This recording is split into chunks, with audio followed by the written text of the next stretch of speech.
I picked up the pen, but I did not unscrew the cap. I just held it, feeling the cold plastic against my thumb, while my eyes scanned the document for the third time. The header was bold and official, but the words underneath were what made my stomach turn. It was not a simple permission slip for contractors. It was a general durable power of attorney. If I signed this, I was effectively handing over my life. It gave Amelia and Mark the right to access my bank accounts, sell my stocks, manage my retirement funds, and yes, even sell my real estate. It was a total surrender of my autonomy. The kitchen was quiet now, the workers having taken a lunch break, leaving behind the smell of drywall dust and sawdust. I felt a chill that had nothing to do with the hole in the living room wall. They did not just want to renovate the house. They wanted to liquidate me. Amelia walked back into the room a few minutes later. She had changed into her yoga clothes, looking like the picture of health and innocence. She poured herself another glass of green juice and leaned against the island, smiling at me as if she had not just insulted me an hour ago. "Did you sign it, Dad?" she asked, her voice light and breezy. "The contractor is coming back in an hour to discuss the flooring, and I need to write him a check. It would be so much easier if I could just access the main account directly." I placed the pen down on the table with a deliberate click. "I am not signing this, Amelia." Her smile faltered, just for a second, before she rearranged her face into an expression of hurt confusion. She tilted her head, looking at me like I was a stubborn child refusing to eat his vegetables. "I do not understand," she said, her voice dropping to a soft, wounded register. "Do you not trust us? Do you not trust your own son?" "It is not about trust," I said, keeping my voice steady despite the trembling in my hands. "It is about necessity. I am perfectly capable of writing a check. I am perfectly capable of managing my own money. This document gives you power over everything. Why would you need that if you just want to fix the floors?" Amelia sighed, a long, tragic sound.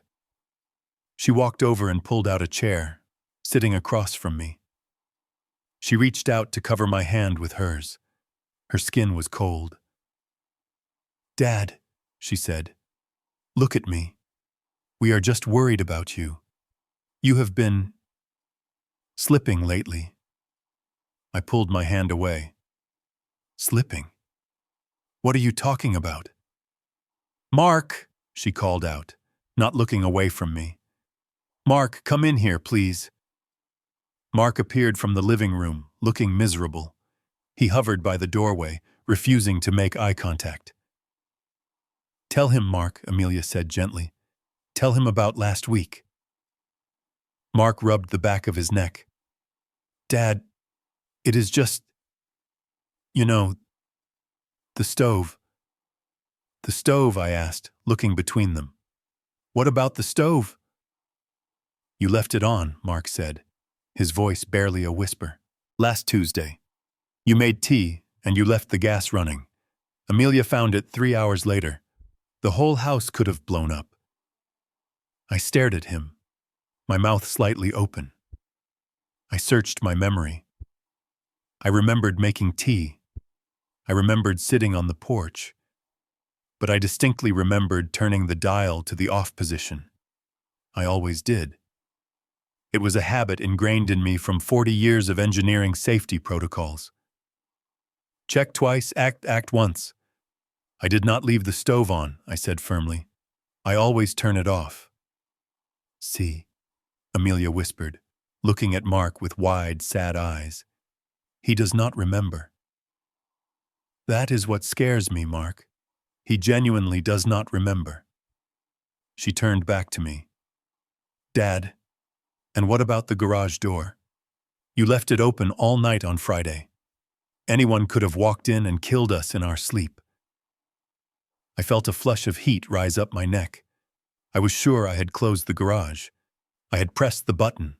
I had watched it go down, hadn't I? Or had I walked inside before it hit the floor? Suddenly, The solid ground of my memory felt like quicksand.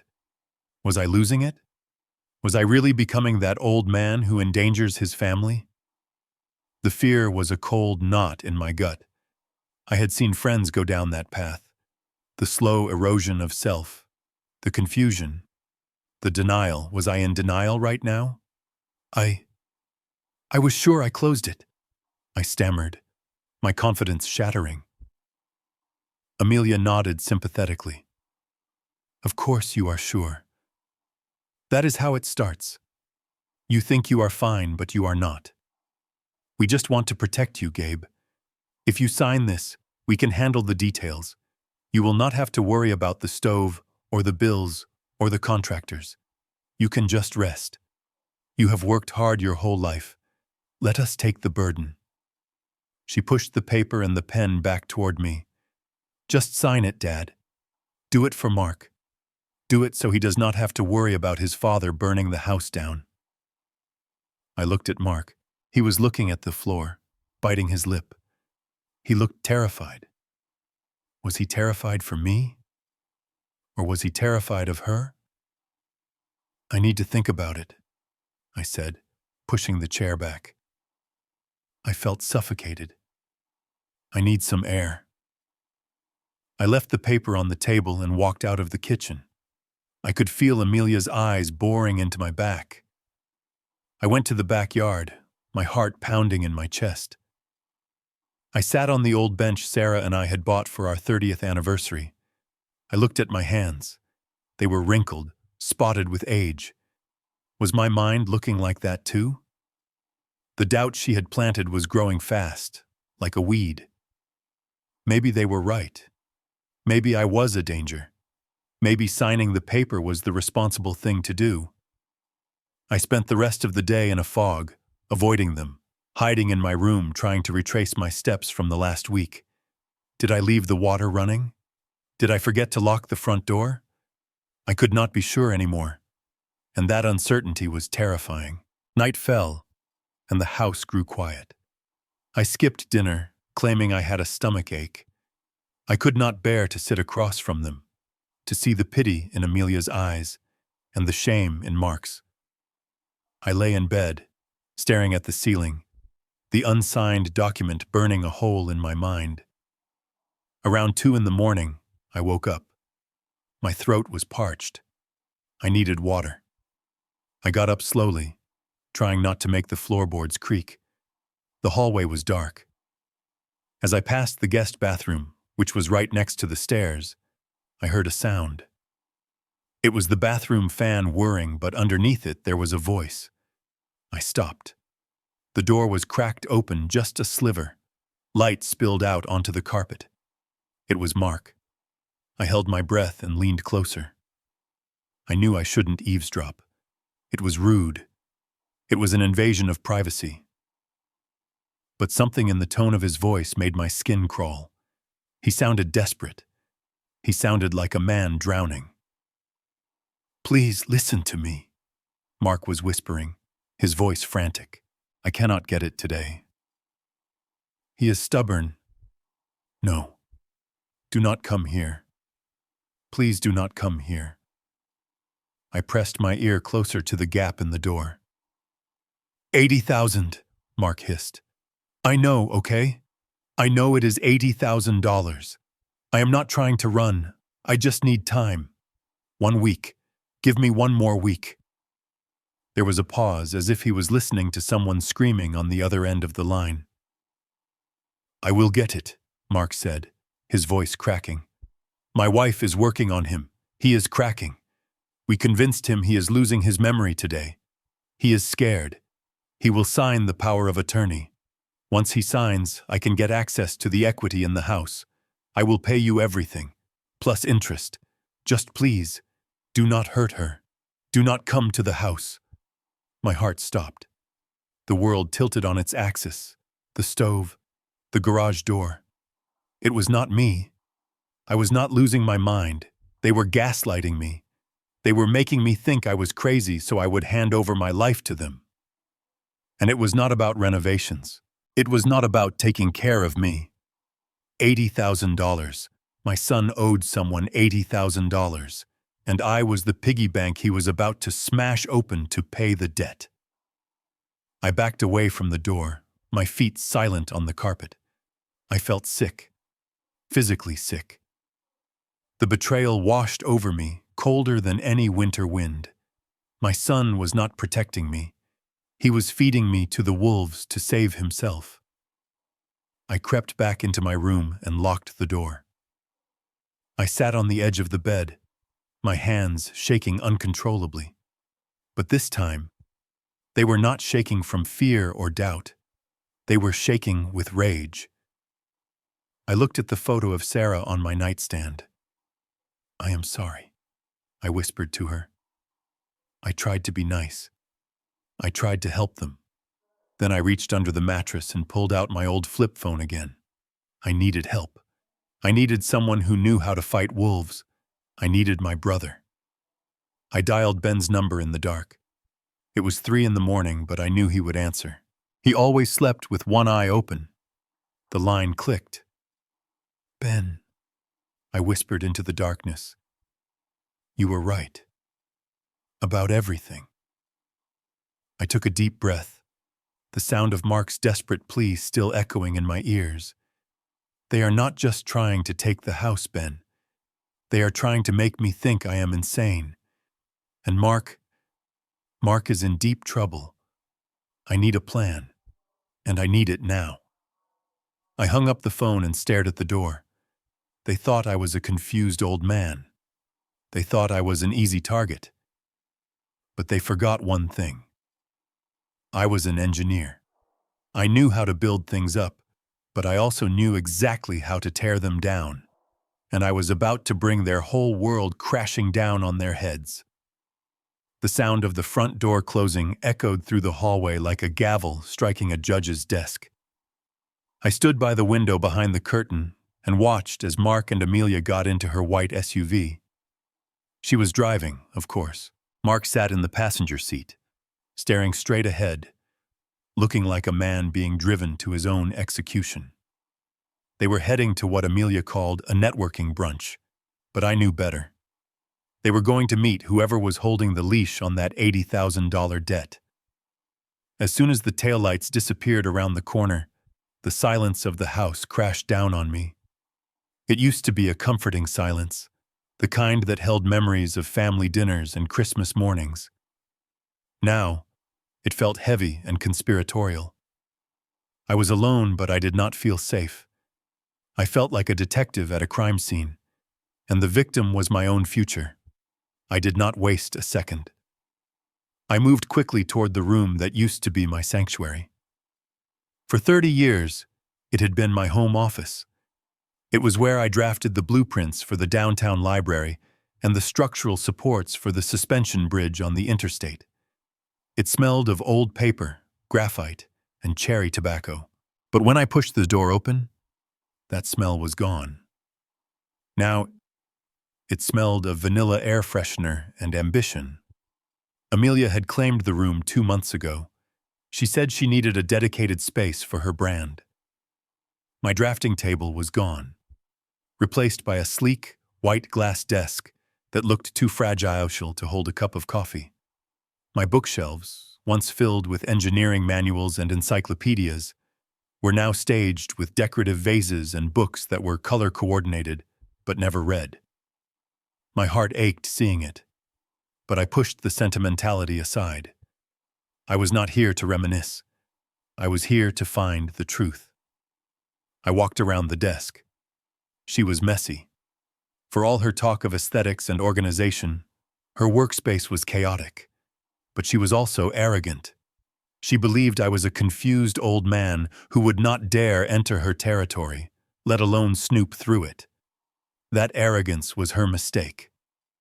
I tried the drawers. Locked. Of course. I looked around the room.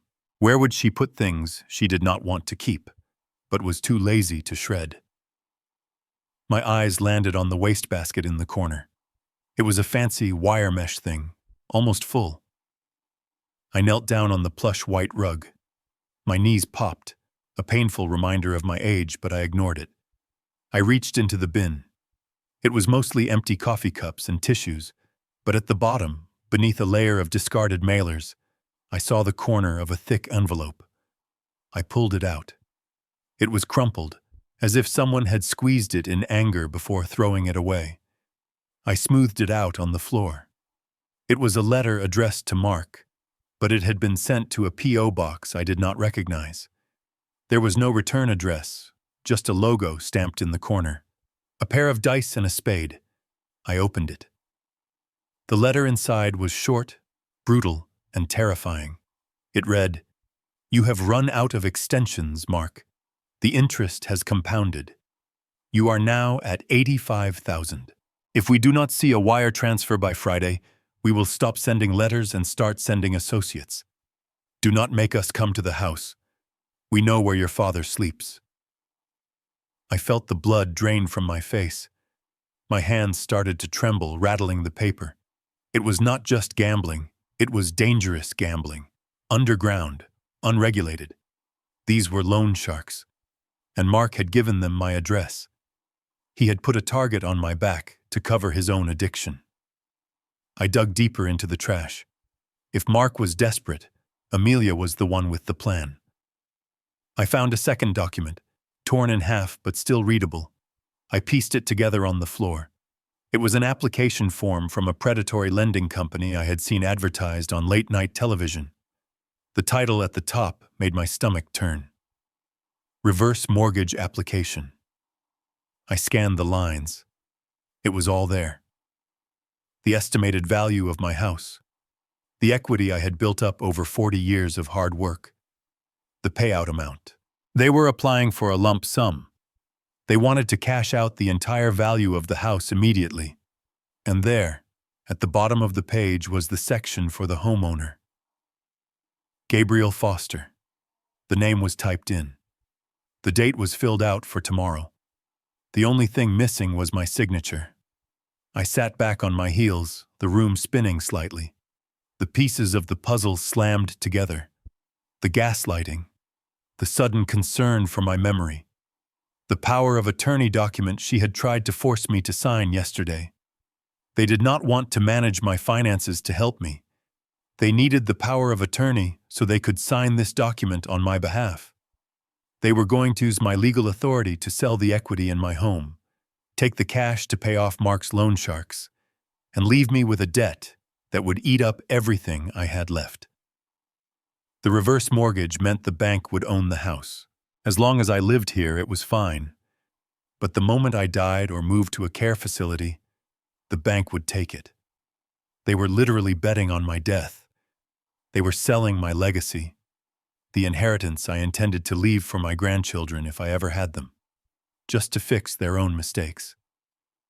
I looked at the crumpled papers on the floor. The pain that hit me was not sharp. It was a dull, heavy ache that settled deep in my bones. I had always known Mark was weak. I knew he had a problem with money, but I never thought he was capable of this. I never thought he would look me in the face, tell me he loved me, and then hand my home over to a bank to save his own skin. He was not just a disappointed son, he was a thief, and Amelia was the mastermind. I carefully photographed the documents with my burner phone.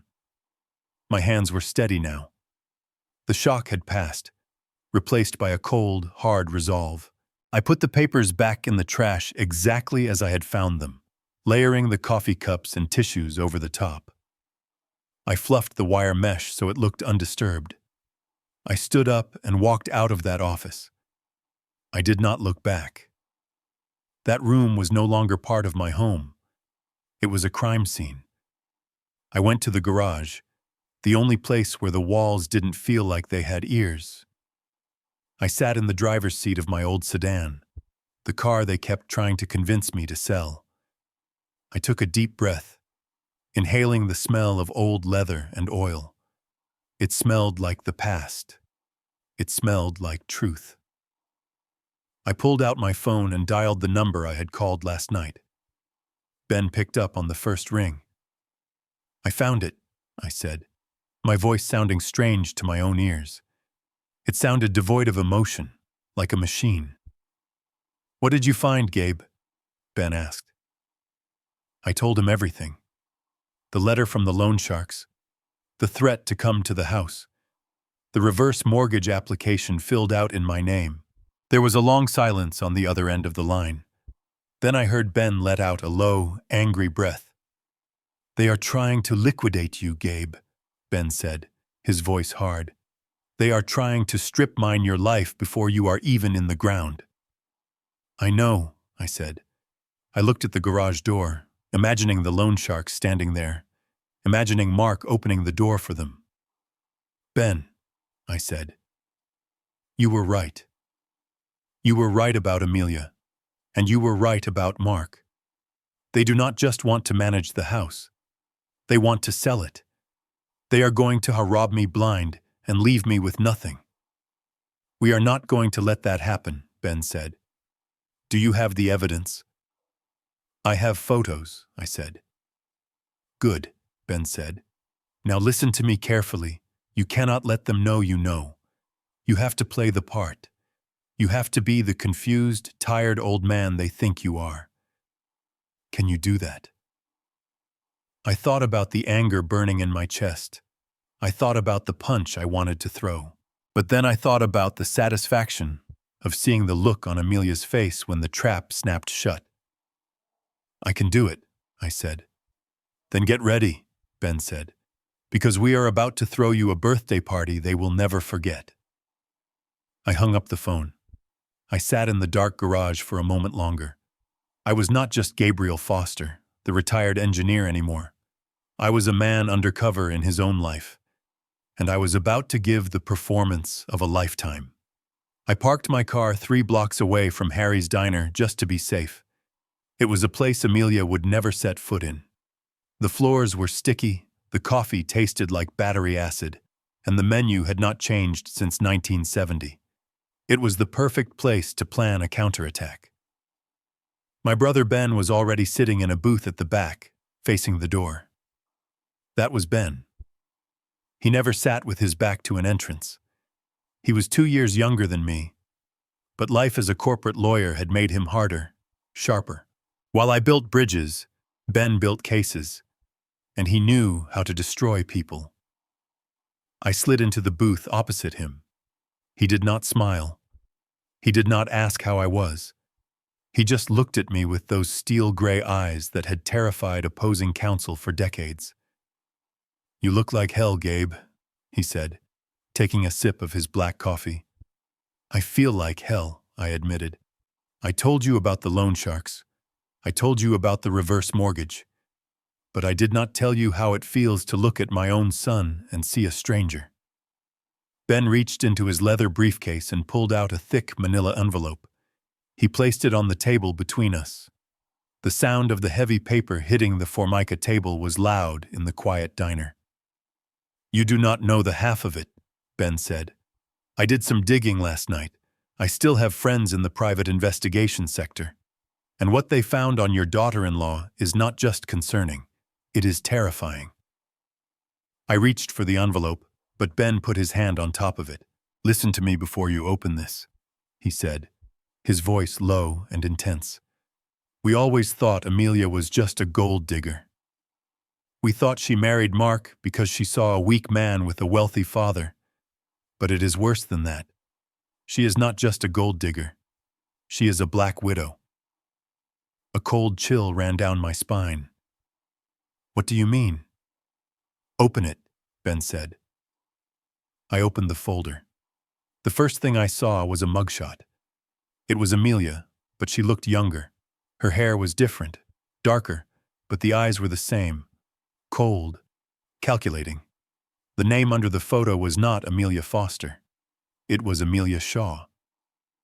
"Read the summary," Ben instructed. I scanned the document.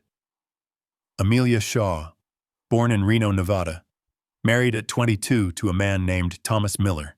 He was 50, wealthy real estate agent, died 2 years later from a sudden fall down the stairs, ruled accidental. Amelia inherited everything. I turned the page. Married again at 28, James Peterson, 60 years old, owner of a chain of car dealerships, died 18 months later. Heart failure. But there was a note here about a suspicious amount of digitalis in his system, though it was never proven in court. She walked away with $2 million. My hands were shaking so hard I could barely hold the paper. She killed them, I whispered. Ben nodded slowly. She was never convicted. She is smart. She picks men who are older, or vulnerable, or isolated. She isolates them further. She takes control of their finances. And then, when the money is secured, an accident happens. I looked up at my brother. Mark. Does Mark know? Ben sighed, leaning back in the booth. That is the million-dollar question. Mark met her in a casino in Vegas, right? That is her hunting ground. She probably saw him losing money, saw his desperation, and saw the last name Foster. She targeted him, Gabe. She knew he had a rich father.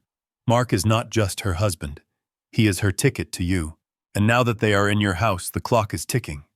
He pointed to the folder. The pattern is always the same. First, she creates a financial crisis. Then, she offers to take control to solve it. Then, she isolates the victim from friends and family. And finally, she cashes out. I thought about the hole in my living room wall. I thought about the gaslighting with the stove. I thought about the power of attorney document. It was textbook. She was following a script she had already performed twice. I felt a wave of nausea. I am next, I said. Not if we stop her, Ben said. He reached into his pocket and pulled out a small cardboard box. He slid it across the table. What is this? I asked. Open it. I opened the box. Inside were 3 black cubes. They looked like standard USB wall chargers for cell phones. Spy cameras, Ben said. Top of the line. They plug into any outlet. They draw power from the wall, so they never run out of battery. They record high-definition video and audio directly to a cloud server that only I can access. They even have motion sensors. I picked one up. It looked completely innocent. Why do I need these? I asked.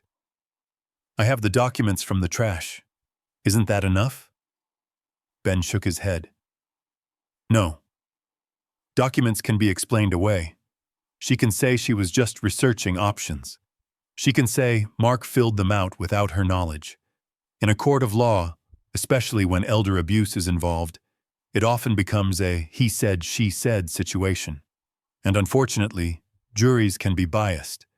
They might look at you, a 70-year-old man who has been accused of memory loss, and they might believe her. We need irrefutable proof. He leaned forward, his eyes locking onto mine. We need to catch her in the act, Gabe. We need to hear her say it. We need to see her abusing you, or planning the fraud, or admitting to the scheme. We need video that makes the jury gasp. We need to destroy her credibility so completely that she never sees the light of day again. I put the cameras back in the box and slipped it into my coat pocket. It felt heavy, like I was carrying a weapon. Where should I put them? I asked. High traffic areas, Ben said. The kitchen, the living room, and definitely that office she stole from you. That is where she will make her calls. That is where she will let her mask slip. He reached out and squeezed my arm. Be careful, Gabe. If she finds these, she will know the game is up. And a cornered animal is dangerous, especially one with her history. Do not confront her yet. Do not let on that you know anything. You have to keep playing the confused old man. Can you do that? I thought about Amelia's smug face. I thought about Mark's betrayal. I can do it, I said. Good, Ben said. Go home, install them, and call me the minute you have something. I drove home in a daze. The world looked different now. The trees, the streets, the neighbors mowing their lawns, everything looked normal. But underneath it, I felt the darkness. I was living with a monster who had killed before. I pulled into my driveway. Mark's car was there, but Amelia's SUV was gone. That was good. Maybe I would have a few minutes alone to install the cameras. I walked up the front path, my hand clutching the box in my pocket. My heart was hammering against my ribs like a trapped bird. I took a deep breath to steady myself.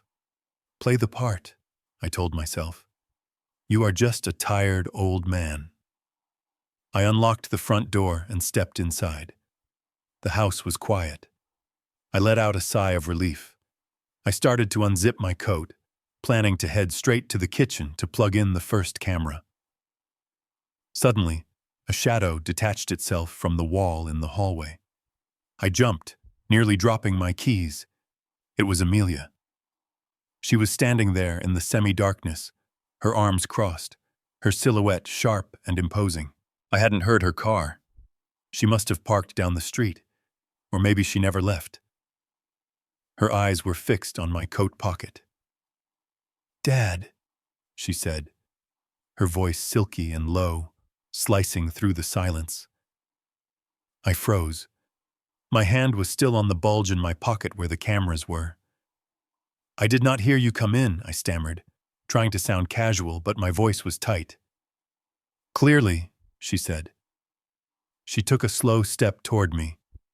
The light from the window hit her face, revealing a tight, suspicious smile. "You have been gone for 3 hours, Gabe. You missed your lunch." Mark was worried. I just went for a drive," I lied. "I needed some fresh air." "A drive," she repeated. She looked down at my shoes, then back up to my face. She stepped closer, invading my personal space. I could smell her perfume, cloying and sweet. "You know, for someone who is supposedly confused and tired, you seem to have a lot of energy for secret errands." She reached out a hand toward my coat. "What do you have in your pocket, Gabe? You seem to be guarding it very carefully." My heart stopped. If she found the cameras now, it was over. I had to think fast. I had to lie better than I had ever lied in my life. Because this was not just about money anymore. It was about survival. "Nothing," I said, my hand tightening around the box in my pocket until the cardboard corners dug into my palm. "Just some hard candies for my dry throat. The doctor said I should keep them handy." I pulled my hand out, empty, and patted my chest as if looking for them there instead. My heart was hammering so hard against my ribs, I was sure Amelia could hear it, a frantic drumbeat in the silent hallway.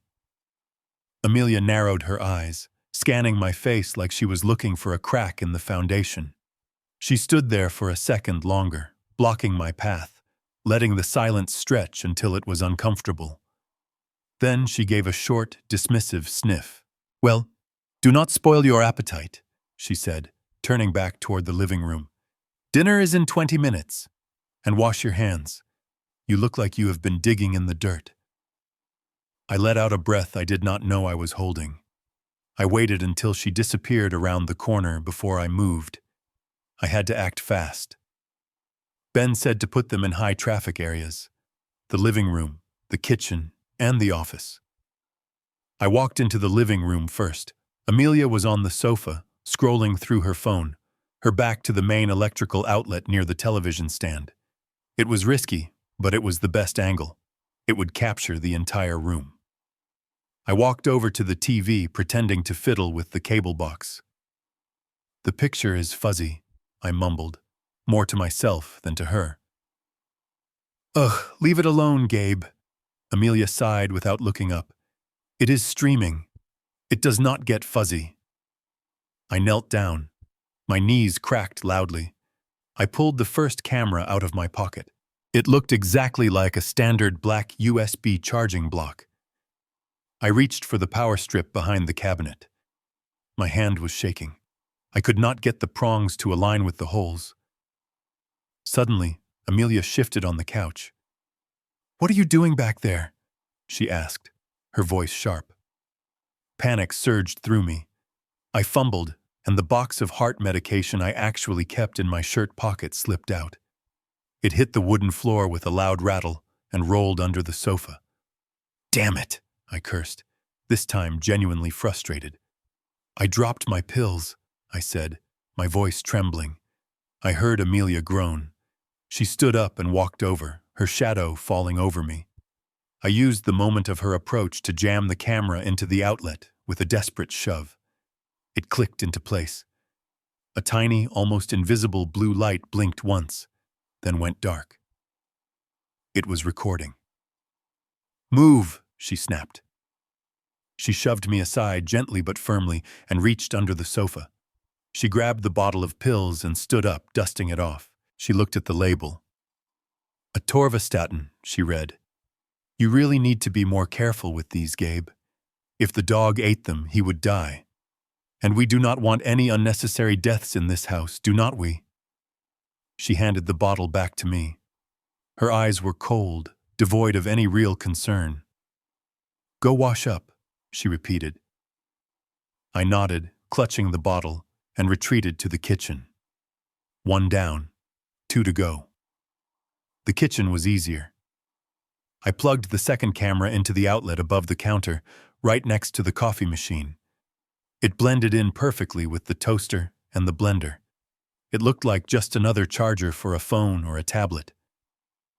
I felt a grim satisfaction as I saw the lens facing directly at the kitchen island, the place where we signed papers, where we ate, where the family gathered.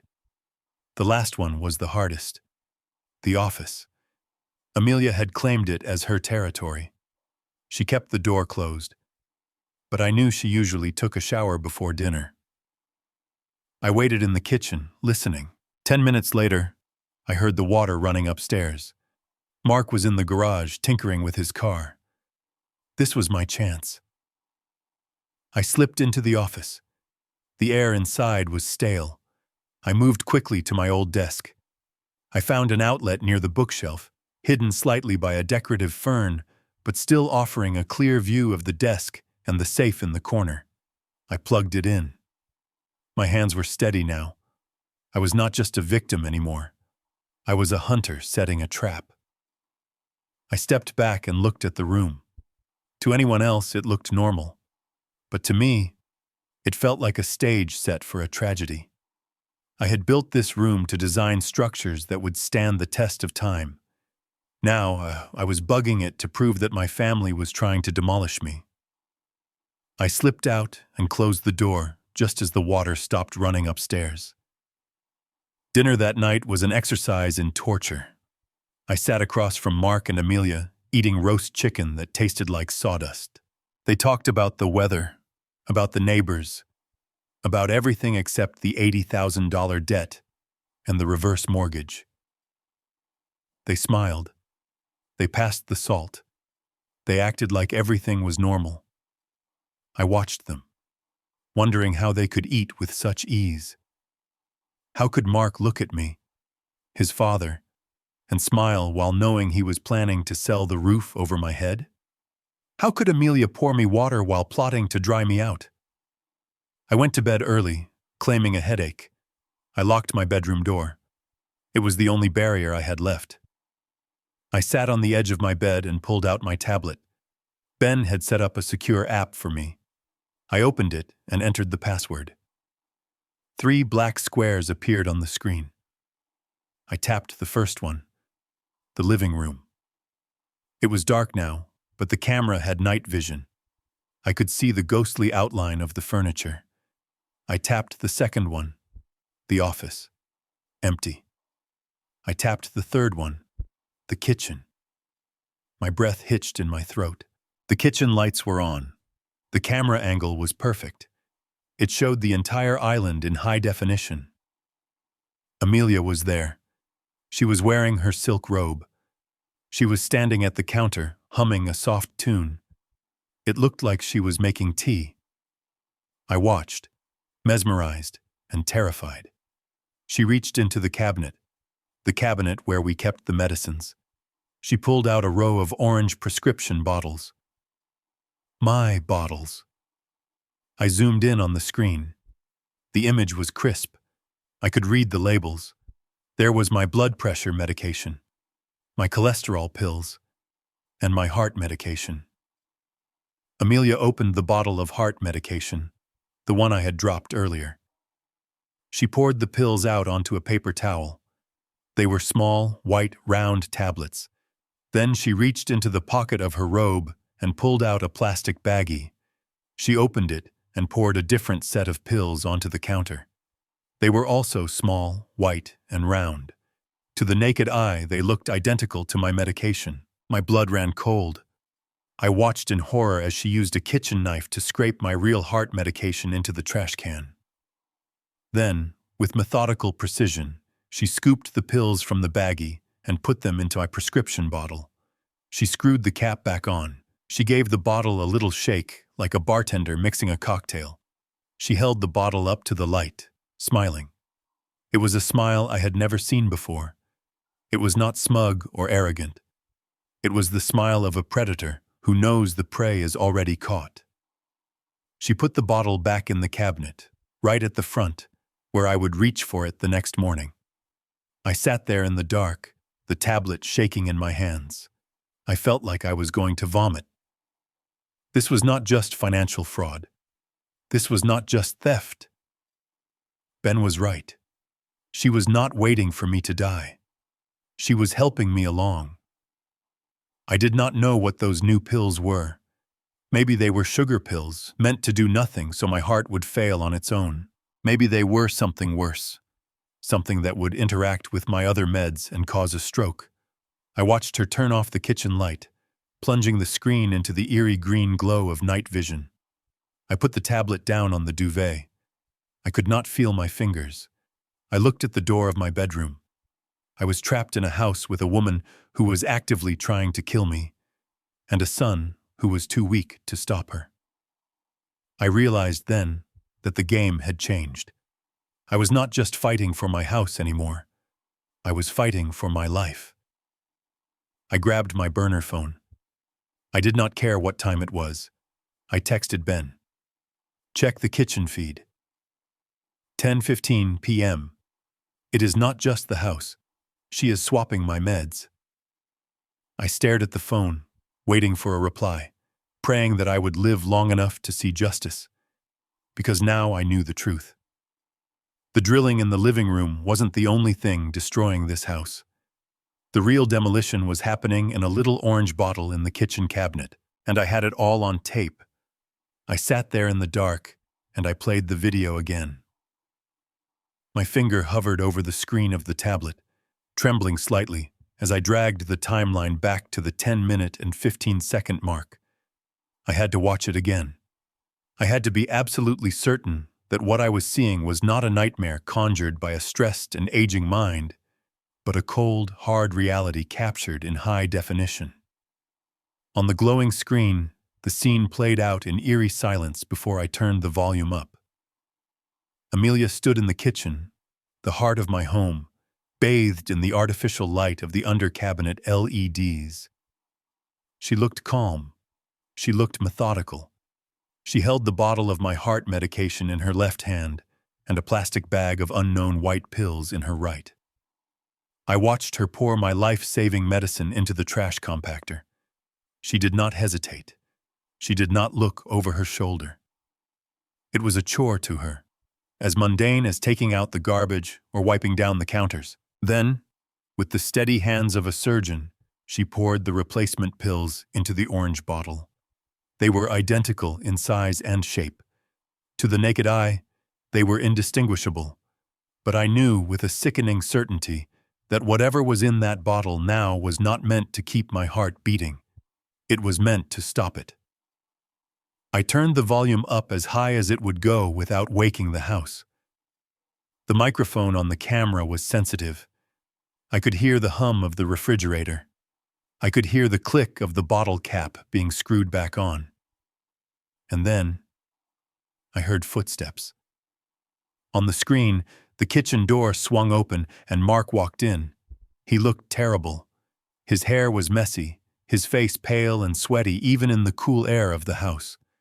He was wearing the same clothes he had on at dinner, rumpled and stained. He looked like a man who was being hunted. He stopped when he saw Amelia. He looked at the bottle in her hand, then at the open trash compactor. "What are you doing?" Mark asked, his voice sounding tinny through the tablet speakers. Amelia did not jump. She did not hide the bottle. She simply set it down on the counter, right next to the fruit bowl. "I am handling the insurance policy," Amelia said, her voice smooth and chillingly casual. Mark frowned, rubbing his eyes. "What insurance policy?" "We do not have insurance on him. That is the problem." Amelia leaned back against the counter, crossing her arms. "Not that kind of insurance, Mark. I am talking about the timeline. The loan sharks gave you until Friday. Today is Wednesday. Your father is being stubborn about the power of attorney. He is stalling. And we do not have time for stalling." Mark stepped closer, his eyes widening as he looked at the bottle. "Amelia," he whispered, "what did you put in there?" She shrugged. "Just a little something to help him relax. Permanently. Or at least, enough to trigger an event that makes him incompetent." Mark recoiled as if she had burned him. He stumbled back, gripping the back of a kitchen chair. "Are you crazy?" he hissed. "That is, Amelia, that is murder. You are talking about killing him." Amelia laughed. It was a low, dry sound that made the hair on my arms stand up. "Do not be dramatic, Mark. He is 70 years old. He has a history of high blood pressure. If he happens to have a massive heart attack in his sleep or falls down the stairs because he is dizzy, who is going to question it? The coroner will look at his age, look at his medical file, and sign the certificate. It happens every day." Mark was shaking his head violently. "No, no way. I agreed to the mortgage. I agreed to the tricking him into signing the papers. But I am not killing my father. I cannot do that." He reached for the bottle. Amelia snatched it away before he could touch it. She stepped forward, closing the distance between them. She was shorter than him, but in that moment she looked 10 feet tall. She radiated a terrifying, predatory power. "Listen to me, you spineless coward!" she spat, her voice dropping to a venomous growl. "You owe $80,000 to men who break legs for a living. They know where we live. They know where you work. Do you think they care about your moral compass? Do you think they care that he is your daddy?" She poked him hard in the chest with a manicured finger. "If we do not get that money by Friday, we are dead. Not him, us. They will come for you, Mark. They will strip you of everything, and when you have nothing left, they will take it out of your skin. Is that what you want?" Mark was trembling, tears streaming down his face. "I hate this," he sobbed. "I just want out. I just want to pay them and be done." "There is only one way out," Amelia said coldly. "We need the equity in this house. If he signs the power of attorney tomorrow, fine. We sell the house, pay the debt, and put him in a cheap nursing home. But if he does not sign," she held up the bottle of pills, shaking it so it rattled, "then nature takes its course. We inherit the house. We sell it. We pay the debt.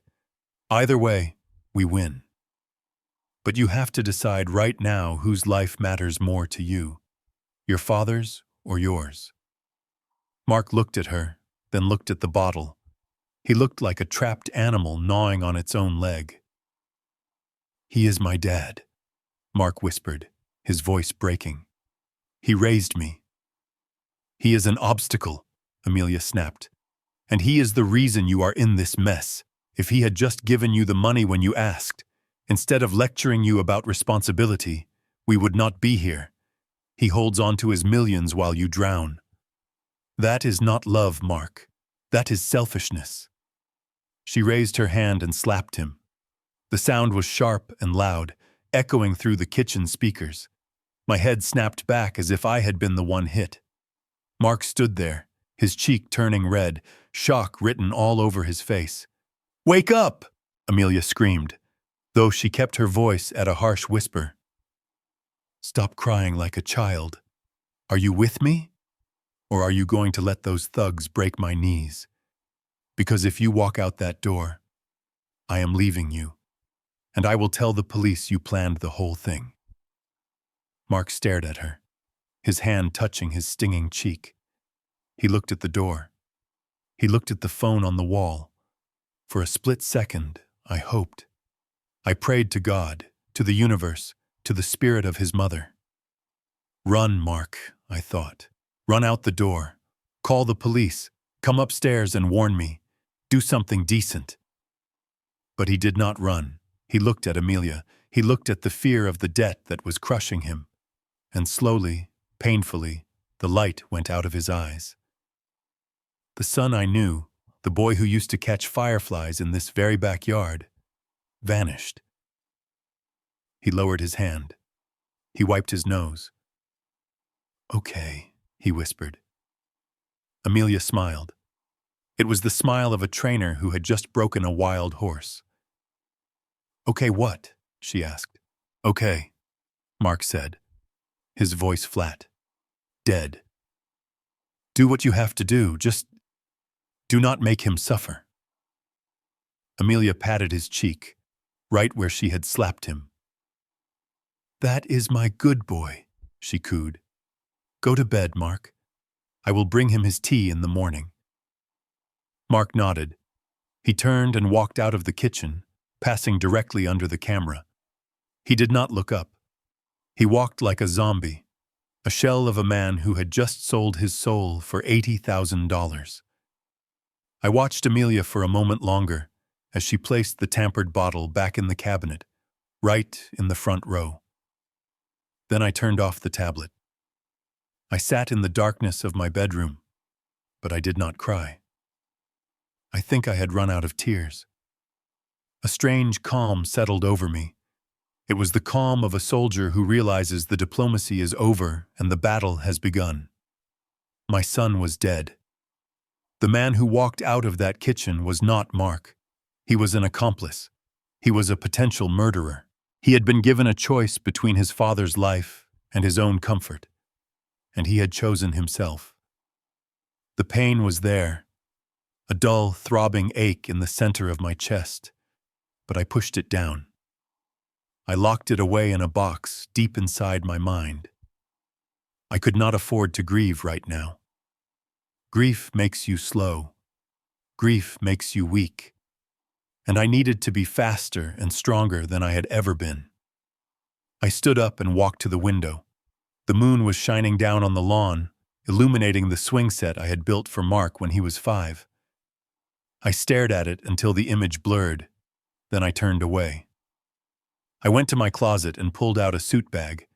It was my best suit, the one I had worn to Sarah's funeral.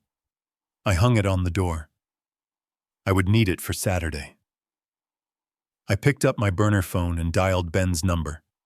It was late, past midnight, but I knew he would be waiting. He answered on the first ring. "Did you see it?" I asked. My voice was raspy, like I had swallowed broken glass. "I saw it," Ben said. His voice was shaking with rage. "I recorded it. We have them, Gabe. We have them on conspiracy to commit murder. I can have the police there in 10 minutes.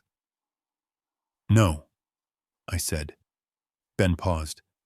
"What do you mean, no?" "Gabe, she is trying to poison you. You cannot stay in that house." "I am not taking the pills, Ben," I said. "I will switch them back or pretend to take them. I am safe for now, because they think they have won." "Why wait?" Ben asked. "Why risk it?" "Because I want them to feel it," I said. I looked at the closed door of my bedroom, imagining Mark sleeping down the hall. "If we arrest them now, it is just a legal proceeding," I continued. "They will get lawyers. They will make deals. It will be quiet." But that is not enough. Mark stood there and agreed to let me die. He looked at the woman who slapped him, and he bowed down. I took a deep breath. I want to destroy them, Ben. I want to strip away their lies in front of everyone they tried to impress. I want Mark to look me in the eye when the handcuffs go on. I want Amelia to realize that the old man she laughed at was the one holding the shovel for her grave. There was a silence on the line. Then Ben spoke, his voice filled with a grim respect. "Okay, Gabe. We do it your way." "Initiate Plan B," I said. "Plan B," Ben confirmed. "The birthday party." "Yes," I said. "Invite everyone. The neighbors, the old business partners, the distant cousins, and invite the police. Tell them to wait outside until I give the signal." "I will take care of it," Ben said. "And Gabe?" "Yes?" "I am sorry about Mark." I closed my eyes. "I am too," I said. "But Mark made his choice. Now I have to make mine." I hung up the phone. I walked over to the nightstand and picked up the picture of Sarah. I kissed her forehead. "Happy birthday to me," I whispered into the empty room. I lay back down on the bed, but I did not sleep. I stared at the ceiling, counting the hours until Saturday. I was not afraid of the pills in the cabinet. I was not afraid of Amelia. I was filled with a cold, burning purpose. They wanted a funeral? Fine. I would give them one. But it would not be mine. The morning sun hit the kitchen table, but it brought no warmth to the room. I had spent an hour in front of the bathroom mirror practicing my performance. I let my shoulders slump forward. I did not shave, leaving the gray stubble to make me look unkempt and weary. I deliberately left my shirt untucked on one side. If they wanted a confused, defeated old man, I was going to give them an Academy Award performance. I shuffled into the kitchen, dragging my feet on the tile. Mark was drinking coffee, staring into his cup as if the answers to his moral failures were written in the dregs. Amelia was at the stove flipping pancakes. She looked too cheerful. It was the cheerfulness of a woman who thought she was days away from a massive payday. "Good morning, Dad," she chirped, turning around with a plate. "You look tired. Did you sleep okay?" I sat down heavily, letting out a groan as my bones settled into the chair. "I do not know, I mumbled, keeping my voice low and raspy. "I feel heavy today. My head is swimming." Amelia exchanged a quick look with Mark. I saw the corner of her mouth twitch. "Well, you probably just need your medicine," she said. She reached for the cabinet, the front row where I had watched her place the tampered bottle the night before. She set the orange bottle down in front of me along with a glass of water. "Here," she said. "Take this. It will help with the dizziness." I looked at the bottle. It looked so innocent. Just plastic and a label. But I knew it was a loaded gun. I opened it. My hands shook, partly from my act, and partly from the adrenaline coursing through my veins. I poured one of the small white pills into my palm. Mark looked away. He could not watch. That was good to know. His conscience was not dead, just in a coma. I lifted the pill to my mouth. I took a sip of water. In a move I had practiced with vitamins as a child to avoid swallowing them, I slid the pill under my tongue instead of down my throat. I swallowed the water loudly. "There," Amelia said, satisfied. "Now eat your breakfast." I pushed the pancakes around on the plate. I let 5 minutes pass. Then I dropped my fork. It clattered loudly against the china. "I cannot," I said. I rubbed my temples. Mark looked up, startled. "Dad?" "I am just so tired, Mark," I said, looking him in the eye. "I am tired of fighting. I am tired of the noise. I am tired of trying to remember things that I keep forgetting." I let my eyes water. It was not hard. The betrayal made the tears readily available. "You were right," I said. my voice cracking. Both of you. I am not the man I used to be. I am holding on to this house, to this control out of pride. But pride does not pay the bills, does it? Amelia stopped moving. She stood perfectly still, the spatula hovering over the pan. "What are you saying, Dad?" she asked softly. "I am saying I surrender," I said. I let out a long, defeated sigh. "I will sign the papers. I will sign the power of attorney. I will sign the reverse mortgage application. Whatever you need. I just want to rest. I just want you to take care of everything like you promised." The silence in the kitchen was absolute. Then Amelia smiled. It was blinding. It was the smile of a predator who had just felt the trap snap shut on the rabbit's neck. "Oh, Dad," she gushed, rushing over to hug me. I stiffened, revolted by her touch, but I forced myself to pat her back weakly. "That is the best decision. You will see. It is going to be such a relief for you. We will take care of everything." She pulled back, her eyes gleaming. "We can do it today. The notary is just down the street. I can call him right now." "No," I said. Her smile faltered slightly. "No? Not today," I said. I need a few days to say goodbye. To the house. To my independence." I looked at Mark.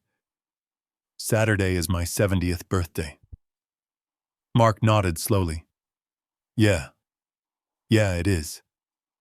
"I want to do it then," I said. "I want a party. A real party. I want to invite Ben.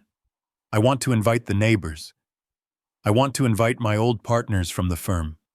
I want to leave this stage of my life with dignity." Amelia frowned. "A party? Dad, that is a lot of work. And with your health—" "I am not asking, Amelia," I said, injecting a tiny bit of my old steel into my voice. Just enough to show I was serious, but not enough to break character. "If I am giving you everything I have built over 40 years, the least you can do is give me one last evening with my friends." I looked at her. "On Saturday night, in front of everyone, I will make a toast. I will announce that I am handing the reins over to my son and his wife. And I will sign the papers right there on the cake table. A ceremonial passing of the torch." Amelia's mind was working visibly behind her eyes. She did not want witnesses. She wanted a quiet backroom deal. But the prize was too big, and I was offering it on a silver platter. If she pushed me now, I might clam up again. "Okay," she said slowly. "Okay, fine. A party. We can do that." She looked at the clock. "I will start making calls," she said. She looked at the table, at the bottle of pills. "Well, since you are feeling so compliant, maybe we do not need these anymore," she muttered, almost to herself. She snatched the orange bottle off the table. "These seem to be making you groggy anyway," she said loudly. "I'm going to call the pharmacy and see if they can switch you to something milder. We want you sharp for your big night, right?" She walked over to the trash can and threw the bottle in. I watched it fall. It landed on top of a stack of newspapers. "Why don't you go lie down, Dad?" she said. "Mark and I have a party to plan." I stood up slowly. I walked out of the kitchen. I climbed the stairs, gripping the banister. I heard them start talking excitedly the moment I was out of sight. "I can't believe it," Mark whispered. "He is actually doing it." "We won," Amelia hissed. "We actually won." I went into my room and waited. I waited for 10 minutes, until I heard the garage door open and Amelia's car back out. She was probably going to buy decorations, or perhaps champagne to celebrate her victory. Mark stayed downstairs, probably watching TV. I crept back down the stairs. I moved silently into the kitchen. Mark was in the living room. I could hear the television blaring. I went to the trash can. My heart was pounding. I reached in and retrieved the orange bottle. I shook it. The pills rattled. The poison was safe in my pocket. I had the video. Now I had the physical weapon. I went back upstairs and called Ben. "It is done," I said. They took the bait. The party is on for Saturday. "Good," Ben said. "I have spoken to the police chief. He is a good man. He was disgusted by the video. He will have 2 officers in plain clothes stationed outside and a patrol car around the corner. When you give the signal, they come in." "What is the signal?" Ben asked. I thought about it. I thought about the slap. I thought about the disrespect. When I mentioned the word legacy, I said, "That is when you step in." I hung up. Saturday came faster than I expected. The house was transformed. Amelia had spent money we didn't have on balloons, catering, and an expensive cake. She was dressed in a shimmering gold gown, playing the part of the devoted daughter-in-law to perfection. Guests started arriving at 6, my old colleagues, neighbors I had known for decades, and Ben. Ben walked in wearing his best charcoal suit. He looked like a shark swimming through a school of minnows. He shook my hand. His grip was firm. "Ready?" he asked quietly.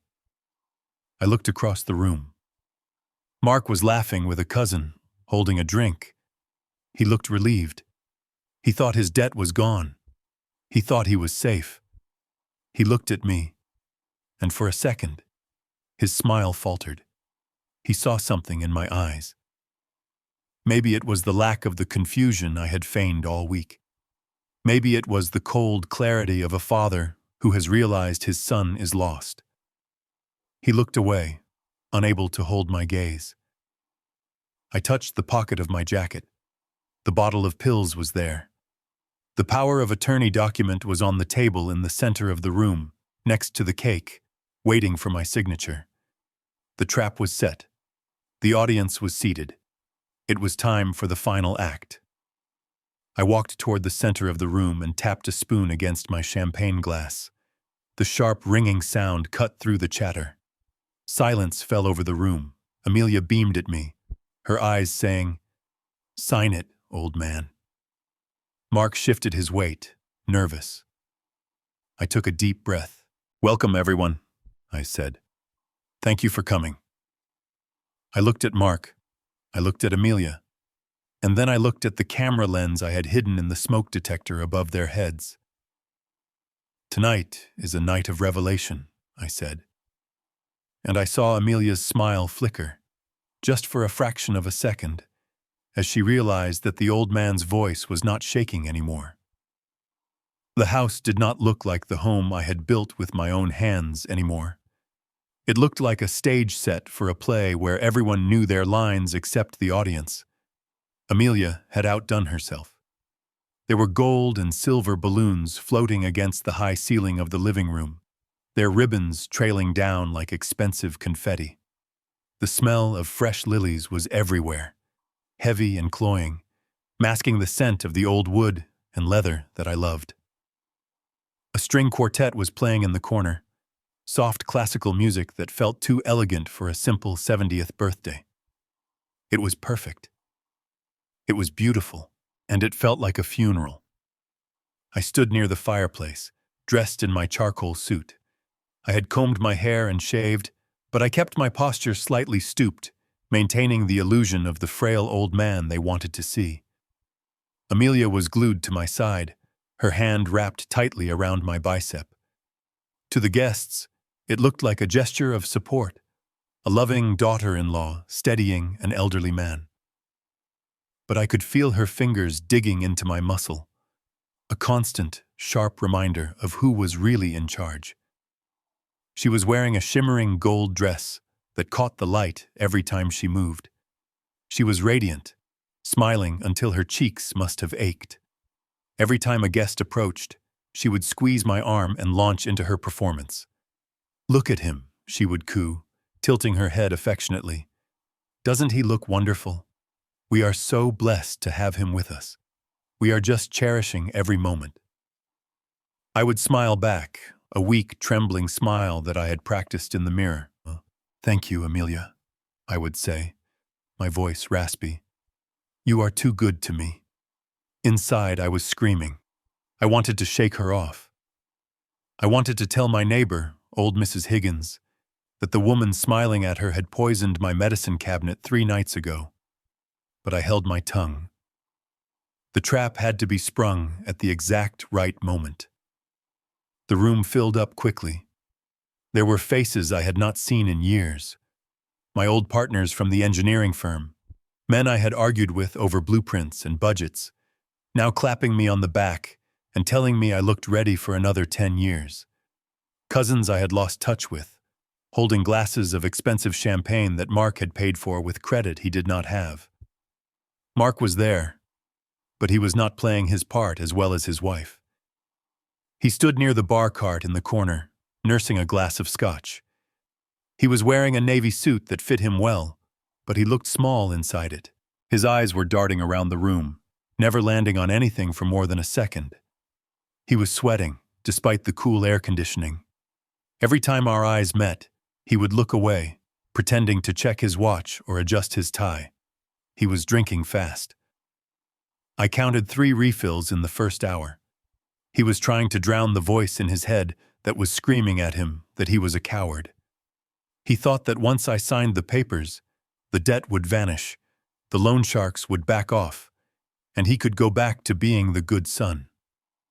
He did not realize that some stains do not wash out. Then the front door opened, and the air in the room shifted. Ben walked in. My brother did not look like a party guest. He looked like an executioner who had stopped by for a drink. He was wearing his courtroom suit, the black one he used to wear when he was closing a major case. He carried a sleek, black leather briefcase in his left hand. He did not leave it by the door with the coats. He kept it with him. He scanned the room, his steel-gray eyes cutting through the artificial warmth of the party.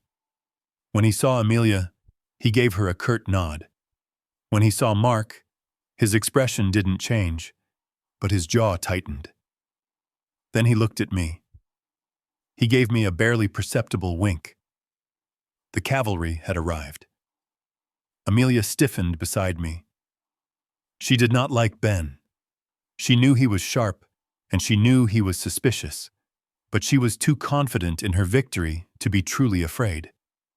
She leaned into my ear, her voice dropping to a harsh whisper that the guests couldn't hear.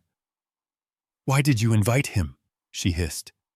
"He is going to ruin the mood." "He is my brother, Amelia," I said, keeping my voice feeble. "It is my birthday." "Fine," she snapped, plastering her smile back on as Mrs. Higgins walked by. "Just do not let him talk you out of anything. We are on a schedule." She checked the diamond-encrusted watch on her wrist. "Speaking of which," she whispered, her breath smelling of champagne and mints, "we need to move this along. The notary is waiting in the kitchen. He charges by the hour. We need to cut the cake, do the speeches, and get those papers signed." I looked at her. Her eyes were hard, devoid of any warmth. She was looking at me like I was a transaction, not a person. "Patience, my dear," I said. "I want to enjoy my cake." She squeezed my arm so hard it hurt. "Do not stall, Gabe," she warned. "Remember what we talked about. You want to rest. You want to let go of the burden. Do not make this difficult." I gently pulled my arm away from her grip. "I am not stalling," I said. "I am just preparing." The lights dimmed. A hush fell over the room. Mark emerged from the kitchen carrying a massive cake. It was chocolate, my favorite, decorated with 70 gold candles. The heat from the flames hit my face as he placed it on the central table. The guests began to sing "Happy Birthday to You." The song swelled, filling the room. I looked around at the faces of the people who had known me for decades. They looked happy for me. They thought they were witnessing a celebration of a long, well-lived life. They had no idea they were about to witness a demolition. Amelia stood right behind me, her hands on my shoulders, posing for the photos. I could feel the tension radiating off her. She was vibrating with anticipation. This was it. The finish line. $80,000 and $1 million house were just a signature away. "Make a wish, Dad," she called out cheerfully as the song ended. I looked at the candles. I took a deep breath. I did not wish for long life. I did not wish for health. I wished for justice. I blew out the candles. The smoke curled up into the air, gray and thin. The room erupted in applause. Amelia clapped the loudest. She immediately signaled to the DJ to cut the music. "Okay, everyone," she shouted, her voice shrill with excitement. "Before we cut the cake, Gabe has a very special announcement to make. It is a big night for our family." She shoved a microphone into my hand. It was heavy. She nudged Mark. Mark stepped forward. He was holding a blue folder. I knew exactly what was inside: the reverse mortgage application and the power of attorney. He placed the folder on the table next to the cake, pushing aside a stack of napkins. He uncapped a fancy fountain pen and laid it next to the paper. He looked at me. His eyes were red-rimmed and watery. "Go ahead, Dad," he mumbled. The room went silent. 50 pairs of eyes were fixed on me. Amelia was practically bouncing on the balls of her feet. Ben was standing in the back, near the door, his hand resting on the handle of his briefcase. He nodded once. I gripped the microphone. My hand was not shaking anymore. I stood up straighter, shedding the imaginary weight I had been carrying all week. I looked at Amelia. I looked at Mark. And then I looked at the camera lens hidden in the smoke detector above us. I cleared my throat. The sound echoed through the speakers. "Thank you all for coming," I said. My voice was strong. It was the voice of the man who had built bridges, not the voice of the victim. Amelia's smile faltered slightly. She sensed the change. She took a half step toward me, her eyes narrowing. I looked at the folder on the table. "Tonight is supposed to be about the past," I continued. "About 70 years of life. But my family has been very focused on the future. Specifically, on my assets." I saw Mark flinch. Amelia froze. They have been so worried about my ability to manage this house and my own mind that they have prepared a solution. I picked up the pen. Amelia let out a breath she had been holding. She thought I was going with the script. "But before I sign anything," I said, looking directly at Mark, "I want to tell you a short story. It is a story about a son who owed $80,000 to criminals, and a daughter-in-law who knew how to fix problems with pills." The room went deadly silent. You could hear a pin drop. Amelia's face went white. Mark dropped his glass. It shattered on the floor, the sound like a gunshot breaking the spell. The moment of judgment had arrived. For a moment, I just looked at them. I looked at the pen resting on the crisp white paper of the legal documents. I looked at the greedy anticipation in Amelia's eyes, which were wide and shimmering with the reflection of the chandelier. I looked at Mark, who was wiping sweat from his upper lip, his gaze fixed on the pen as if it were a life raft in a stormy ocean. The room was so quiet I could hear the hum of the refrigerator from the kitchen and the distant sound of a car passing on the street outside. I lifted the microphone to my lips. My hand was steady. The tremor I had faked for the last week was gone. I stood tall, squaring my shoulders, letting the stoop of age vanish. I saw Ben in the back of the room, his hand tightening on his briefcase. He gave me a barely perceptible nod. I began to speak, my voice clear and resonant, filling the room without a hint of the raspy weakness I had adopted. "For 40 years I have lived in this house," I said, looking around at the faces of my neighbors and friends. I built it with the intention that it would be a sanctuary, a place where my family could grow, where my wife and I could grow old, and where we could pass down a legacy of hard work and integrity to the next generation. Amelia nodded enthusiastically, squeezing Mark's shoulder. She thought this was the preamble to the surrender. She thought I was eulogizing my own independence. I looked down at the folder. I had fully intended to sign this house over to my son, Mark, and his wife, Amelia, today, I continued. I wanted to believe that they had my best interests at heart. I wanted to believe that when they moved in 6 months ago, it was out of love and not out of desperation caused by gambling debts. A ripple of murmurs went through the room. Mark's head snapped up. Amelia's smile froze, looking like a crack in a porcelain doll. But, I said, raising my voice slightly to cut over the whispers, as an engineer, I know that a house is only as strong as its foundation. And no matter how beautiful the paint is or how expensive the furniture is, if you have rot in the beams, the structure will collapse. I turned to look directly at Amelia. And I have discovered that there are rats in the walls of this house. Amelia's face went from pale to a blotchy red. She took a step forward, her hands clenching into fists. "Dad, what are you doing?" Mark hissed, his voice trembling. "I am doing what I should have done months ago," I said, turning back to the crowd. "I am cleaning house." I picked up the blue folder. I held it up for everyone to see. "This is a power of attorney and a reverse mortgage application," I announced. My son and his wife tried to gaslight me into believing I was losing my memory, so they could force me to sign these. They wanted to sell the equity in this house to pay off $80,000 in illegal gambling debts. The gasps were audible now. Mrs. Higgins covered her mouth with her hand. My old business partner Dave stepped forward, his face darkening with anger. Amelia looked like a cornered animal. Her eyes darted around the room, seeing the judgment on every face. She saw her victory dissolving.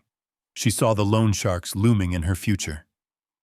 "So," I continued, my voice booming now, "I will not be signing these papers. Instead, I have drawn up a new will. Effective immediately, this house and all my remaining assets are being placed into a trust." I ripped the folder in half. The sound of tearing paper was satisfyingly loud. "The trust will benefit the Sarah Foster Foundation for Veterans," I declared. "My son will receive nothing. Not one dime. Not one brick of this house." Amelia let out a sound that was half scream, half growl. It was a primal noise of pure rage. The mask of the loving daughter-in-law did not just slip, it shattered. "You senile old bastard!" she shrieked. She moved faster than I expected. She launched herself across the small space between us. Mark tried to grab her arm, but he was too slow or maybe too weak. She reached me in a second. She grabbed the microphone from my hand and threw it. It hit the floor with a deafening screech of feedback that made everyone cover their ears. Then she swung her arm back and struck me. It was not a slap. It was a punch. Her open palm connected with the side of my face with a sickening crack. The force of it caught me off guard. I stumbled back, my feet tangling in the cords of the sound system. I fell hard, hitting the floor with a heavy thud. My glasses flew off my face. Pain exploded behind my left eye. The room spun. I could hear the guests screaming. I could hear chairs being overturned as people rushed forward. "Oh my God!" someone yelled. "She hit him!" I lay there for a second, looking up at the ceiling. My face burned, but in a strange way, I felt triumphant. She had done it. She had revealed her true self in front of 50 witnesses. I struggled to sit up, holding my hand to my swelling eye. Amelia was standing over me, her chest heaving, her eyes wild. She looked like a demon in a gold dress. "You think you can humiliate me?" she screamed, pointing a shaking finger at me. "After everything I did for you? You ungrateful, selfish old man! You owe us this house! Leave him alone!" Dave shouted, pushing his way through the crowd. Then the movement caught my eye. Mark stepped into the circle. For a split second, time seemed to slow down. I looked at my son. He was looking down at me. I saw the conflict in his face. I saw the fear. This was his chance. This was the moment he could redeem himself. All he had to do was help me up. All he had to do was say, "Enough." I reached a hand out toward him. "Mark," I whispered. Mark looked at my hand. Then he looked at Amelia. She was vibrating with rage, staring at him, daring him to defy her. And then, Mark made his choice. He did not reach for me. He stepped over my legs. He positioned himself between me and the angry crowd. He stood in front of Amelia, shielding her with his body, his arms spread wide to hold back my friends who were coming to help me. "Back off!" Mark yelled at them. "Stay back!" "Mark, what are you doing?" Dave yelled. "She just assaulted your father." Mark looked down at me. His face was twisted into a grotesque mask of bravado. He was terrified, but he was trying to look dangerous. He was trying to prove to Amelia and to himself that he was a man. "He is fine," Mark shouted, his voice cracking. "He deserved it." The room went dead silent. "What did you say?" Ben asked from the back of the room, his voice cutting through the air like a knife. Mark puffed out his chest. He pointed a finger at me lying on the floor. "I said he deserved it," Mark yelled. "He has been pushing us around for months. He treats us like children. He thinks he is better than us just because he has money." He looked at Amelia, seeking her approval. She was panting, glaring at the crowd, but she nodded at him. Mark turned back to the crowd, a sick look of pride on his face. "My wife put him in his place," Mark bellowed, his voice echoing off the high ceilings. "She put him in his place so he would finally shut up. She taught him respect." The words hung in the air, heavy and poisonous. I stared at him. My heart didn't break. It just stopped. That was not my son anymore.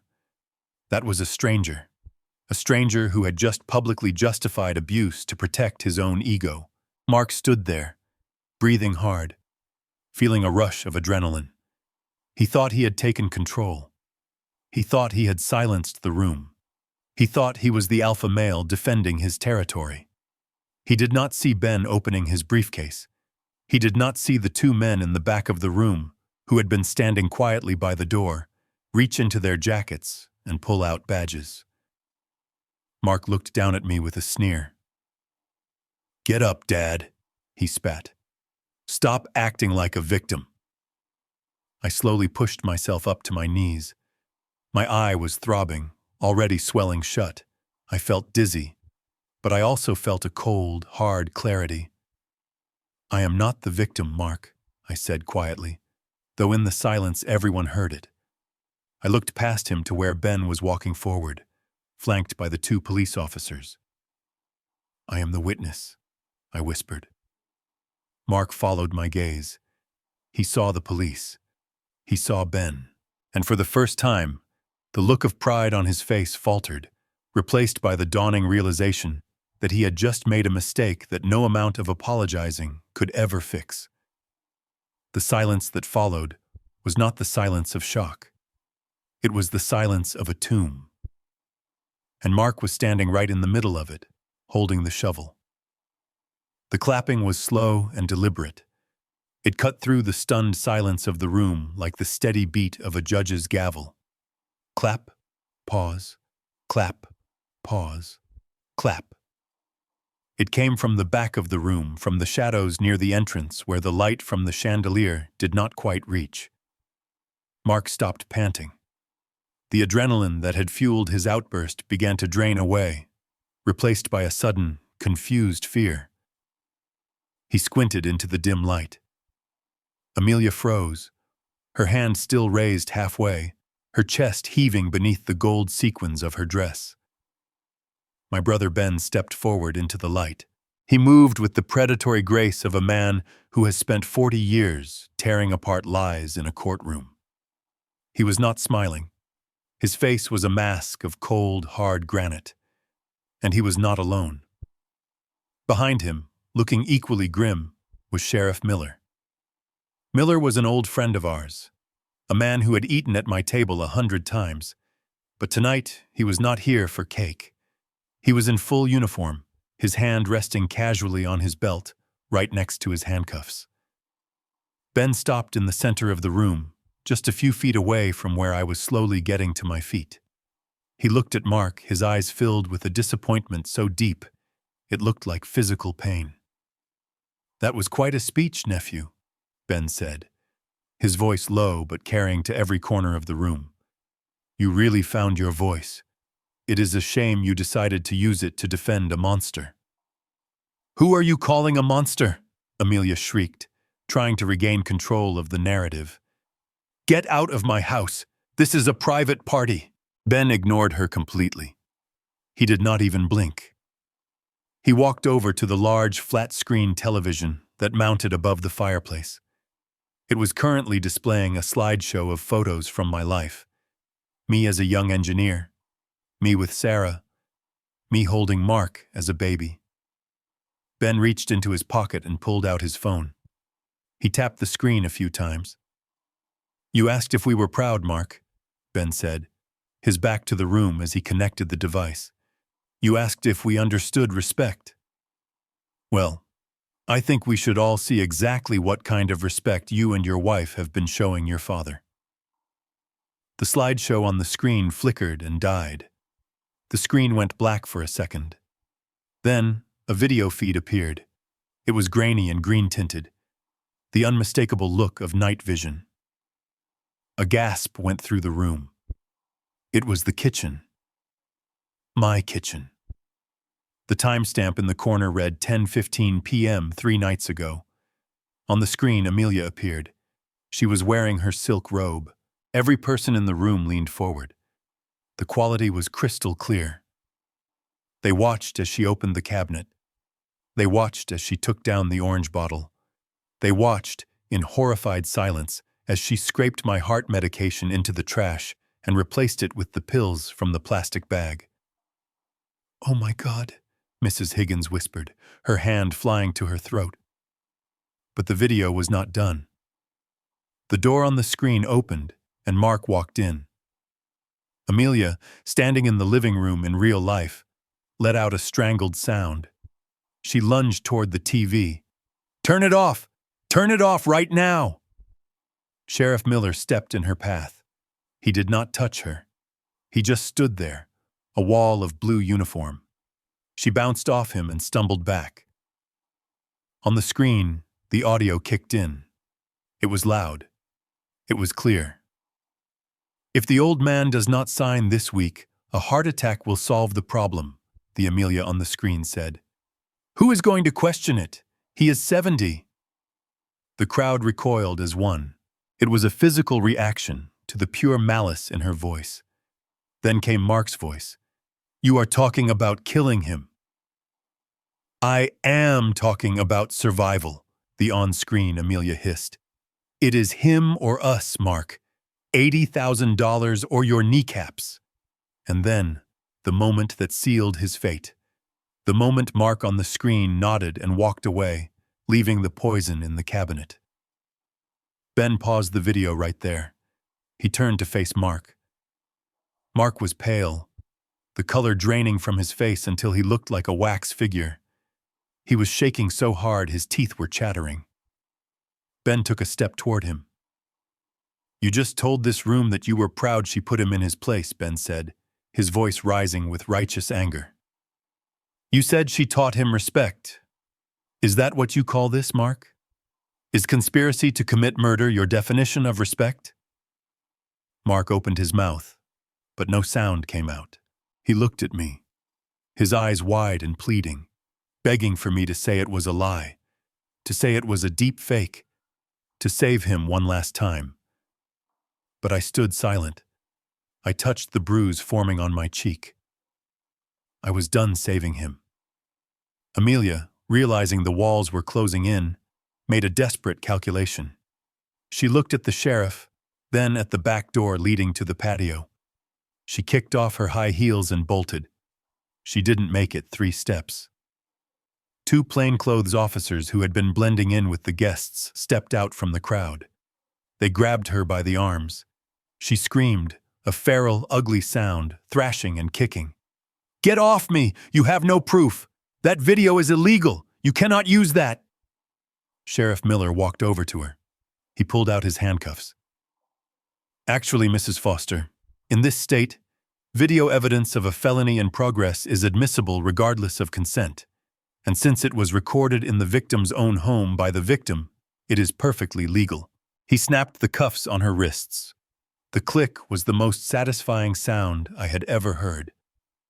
Ben walked over to where Amelia was struggling. He opened his briefcase. He pulled out a thick file. "And it is not just the video, Amelia," Ben said calmly. "Or should I call you Amelia Shaw? Or Amelia Peterson?" Amelia went still. Her eyes bulged. Ben turned to Mark, who was now leaning against the wall, looking like he was about to faint. "You thought she loved you, Mark?" Ben asked, holding up the file. "You thought you were partners? You were just the next Mark." Ben opened the file and began to read, his voice steady and clinical. "Amelia Shaw, Reno, Nevada. First husband, Thomas Miller, died of a fall down the stairs 3 months after changing his will. Amelia inherited $2 million. Second husband, James Peterson, died of heart failure 6 months after marriage. Traces of digitalis found, but inconclusive. Amelia inherited $3 million. Ben tossed the file onto the table next to the ruined cake. It slid across the surface and stopped right in front of Mark. "She has spent every dime, Mark," Ben said. "She is a black widow who ran out of money, so she went hunting in Vegas. She found a weak man with a rich father. She did not marry you for your charm. She married you because she thought killing Gabe would be an easy payday." Mark looked at the file. He looked at Amelia. "Is it true?" he whispered. Amelia stopped struggling. She looked at Mark with pure contempt. Her face twisted into a sneer that was more terrifying than her rage. "Of course it is true," she spat. "Look at you. You are pathetic. You are a loser who cannot even pay his own gambling debts. Do you really think a woman like me would look at a man like you if you did not come with a mansion attached?" She laughed, a cruel hacking sound. "I was doing you a favor, you idiot. I was going to get us the money. But you were too soft. You were always too soft." Mark looked like he had been shot. The illusion of his life, the ego he had built up, the justification for his betrayal, it all shattered in an instant. He wasn't a strong man protecting his wife. He was a pawn. He was a dupe. He was nothing. He slid down the wall, his legs giving out beneath him. He sat on the floor, surrounded by the debris of the party, putting his head in his hands. A low, guttural sob escaped his throat. I watched him fall. I watched the son I had raised crumble into dust. A part of me wanted to rush to him, to pick him up, to tell him it would be okay. But the bruise on my face throbbed, reminding me that he had stood by and watched while she planned my death. Ben walked over to me. He put a hand on my shoulder. "Are you okay, Gabe?" he asked softly. I looked at Amelia being dragged out the door by the police, still screaming obscenities. I looked at Mark, weeping on the floor. I looked at my friends, who were watching me with tears in their eyes. I straightened my tie. I took a deep breath. "I am alive, Ben," I said. "And for tonight, that is enough." The metallic click of the handcuffs latching around Amelia's wrists was the sharpest sound in the room, cutting through the heavy, suffocating atmosphere like a guillotine blade. It signaled the end of the party, the end of the deception, and the end of the family I thought I had. Amelia did not go quietly.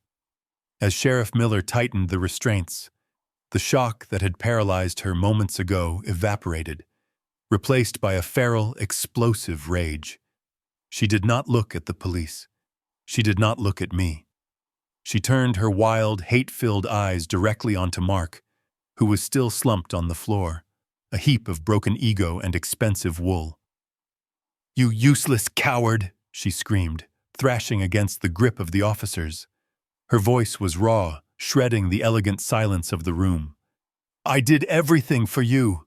I planned everything, and you just sat there and cried. You are not a man, Mark, and you are a pathetic little boy who needs his daddy to save him." The officers dragged her toward the door, her heels dragging on the hardwood floor, leaving scuff marks that would be there long after she was gone.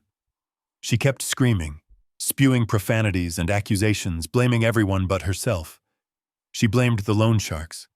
She blamed me for living too long. But mostly, she blamed Mark for being weak.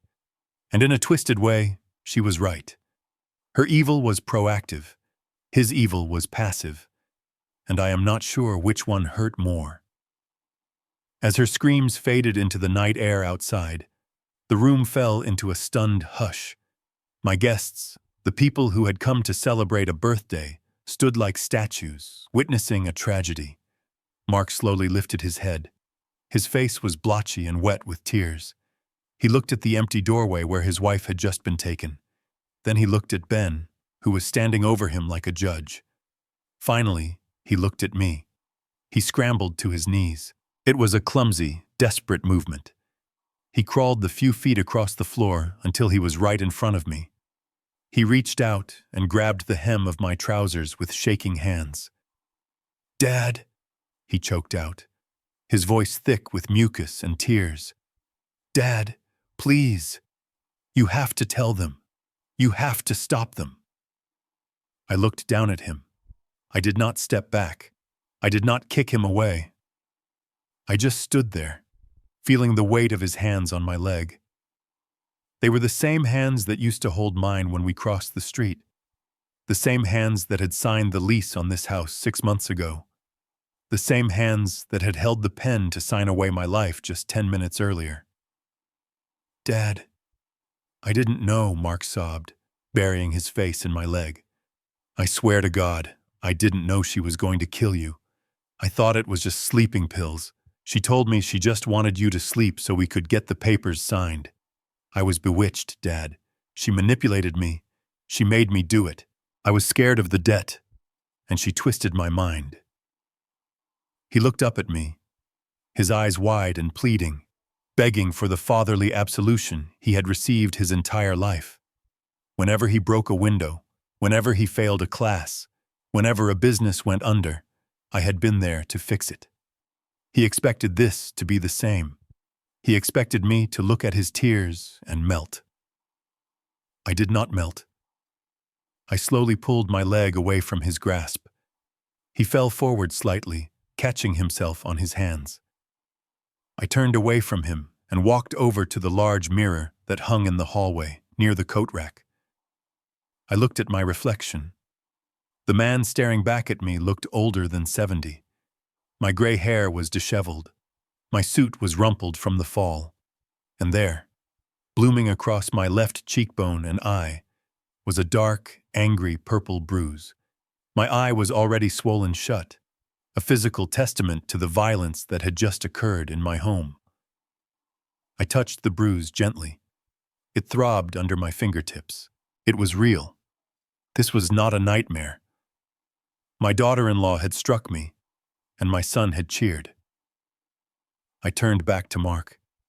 He was still kneeling, watching me with terrified hope. "Stand up, Mark," I said. My voice was quiet, but it carried a weight that filled the room. He struggled to his feet, wiping his nose on his sleeve. "Dad, I am so sorry. We can fix this. I will testify against her. I will tell them everything. Just don't let them take me." I looked him in the eye. The silence stretched out, taut as a wire. "No, Mark," I said. "You do not get to do that. You do not get to play the victim today." "But I am," he protested, stepping forward. She lied to me too. I shook my head slowly. No. You knew. I pointed to the television screen, which was now frozen on the image of the empty kitchen. You stood in that kitchen, Mark. I watched you. I heard you. She told you, plain as day, that it was me or the money. She told you that a heart attack would solve your problems. And you did not scream. You did not call the police. You did not run upstairs to warn me. I took a step closer to him. He shrank back. You nodded, I whispered. You said, okay. You agreed to trade my life for your comfort.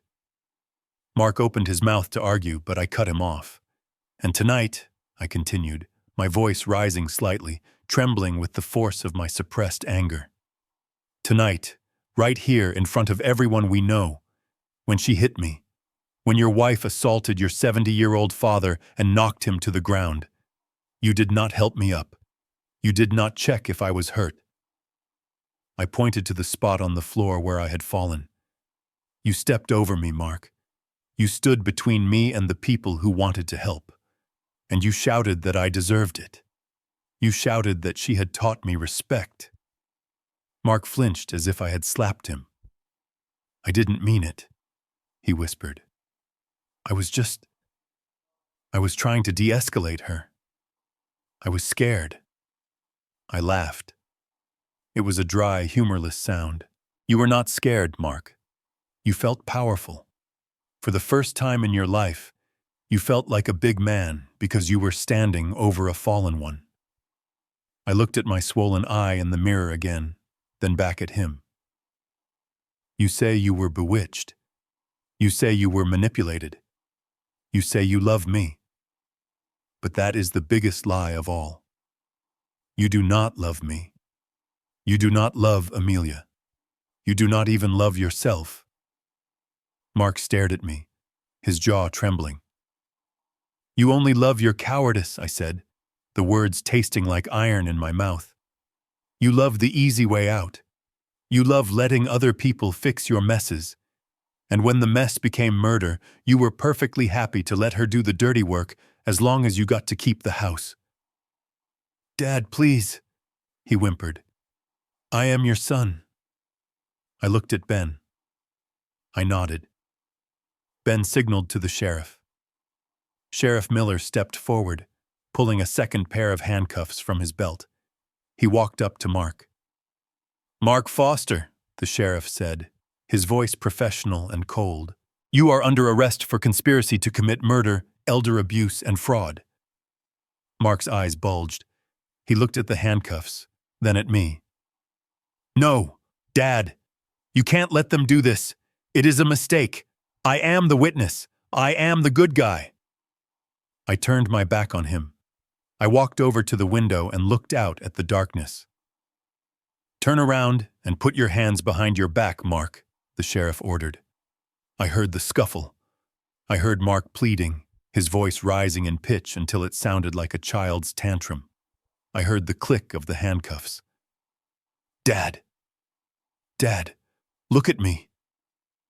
I did not turn around. I could not. If I looked at him now, I might break. I might remember the little boy who used to sit on my shoulders. I might remember the teenager I taught to drive. And if I remembered those things, I might falter. I might try to save him again. And saving him now would be the worst thing I could do. He had to fall. He had to hit the bottom. It was the only way he would ever learn to stand up. Take him away, Ben said. I heard them dragging him toward the door. Mark was sobbing loudly now, a broken, jagged sound that tore at my heart. I love you, Dad. I am sorry. The door opened. The cool night wind rushed in, blowing out the candles on the ruined birthday cake. The flames flickered and died, leaving trails of gray smoke drifting through the room. I heard the heavy oak door slam shut. The sobbing was cut off instantly. Silence rushed back into the room to fill the void. It was not the comfortable silence of a home. It was the hollow, echoing silence of a house that has been gutted. I stood by the window and watched the red and blue lights of the police cruisers flashing against the trees. I watched them load my son into the back of one car and my daughter-in-law into another. I watched as the cars pulled away, disappearing down the street, taking my family with them. The guests began to murmur, shuffling their feet, unsure of what to do. They started to leave, one by one, whispering apologies, patting me on the shoulder, fleeing the scene of the disaster. I stayed by the window until the last car was gone. The house was empty. The party decorations, the gold balloons, the expensive flowers, the uneaten cake looked like mocking specters in the quiet room. The air felt cold, colder than it had ever been. I wrapped my arms around myself, shivering. I had won. I had saved my life. I had saved my house.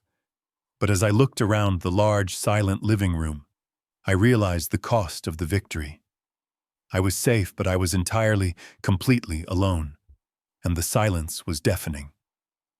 The days that followed the arrest were a blur of gray suits, legal documents, and a silence so profound it felt like a physical weight pressing down on my chest. My brother Ben practically moved in with me for the first week. He slept in the guest room, the one Amelia had tried to turn into a yoga studio, and he handled everything. He was my shield against the barrage of questions from the police, the press, and the neighbors who suddenly had a lot to say about the drama that had unfolded at number 42 Oak Street. The legal process was swift and brutal. Ben, true to his word, did not show mercy, but he did advise me to accept a plea deal for Mark. It was not out of kindness, but out of pragmatism. Amelia was fighting the charges, claiming entrapment, claiming the video was doctored, claiming insanity. She was a cornered rat, biting at everything in sight.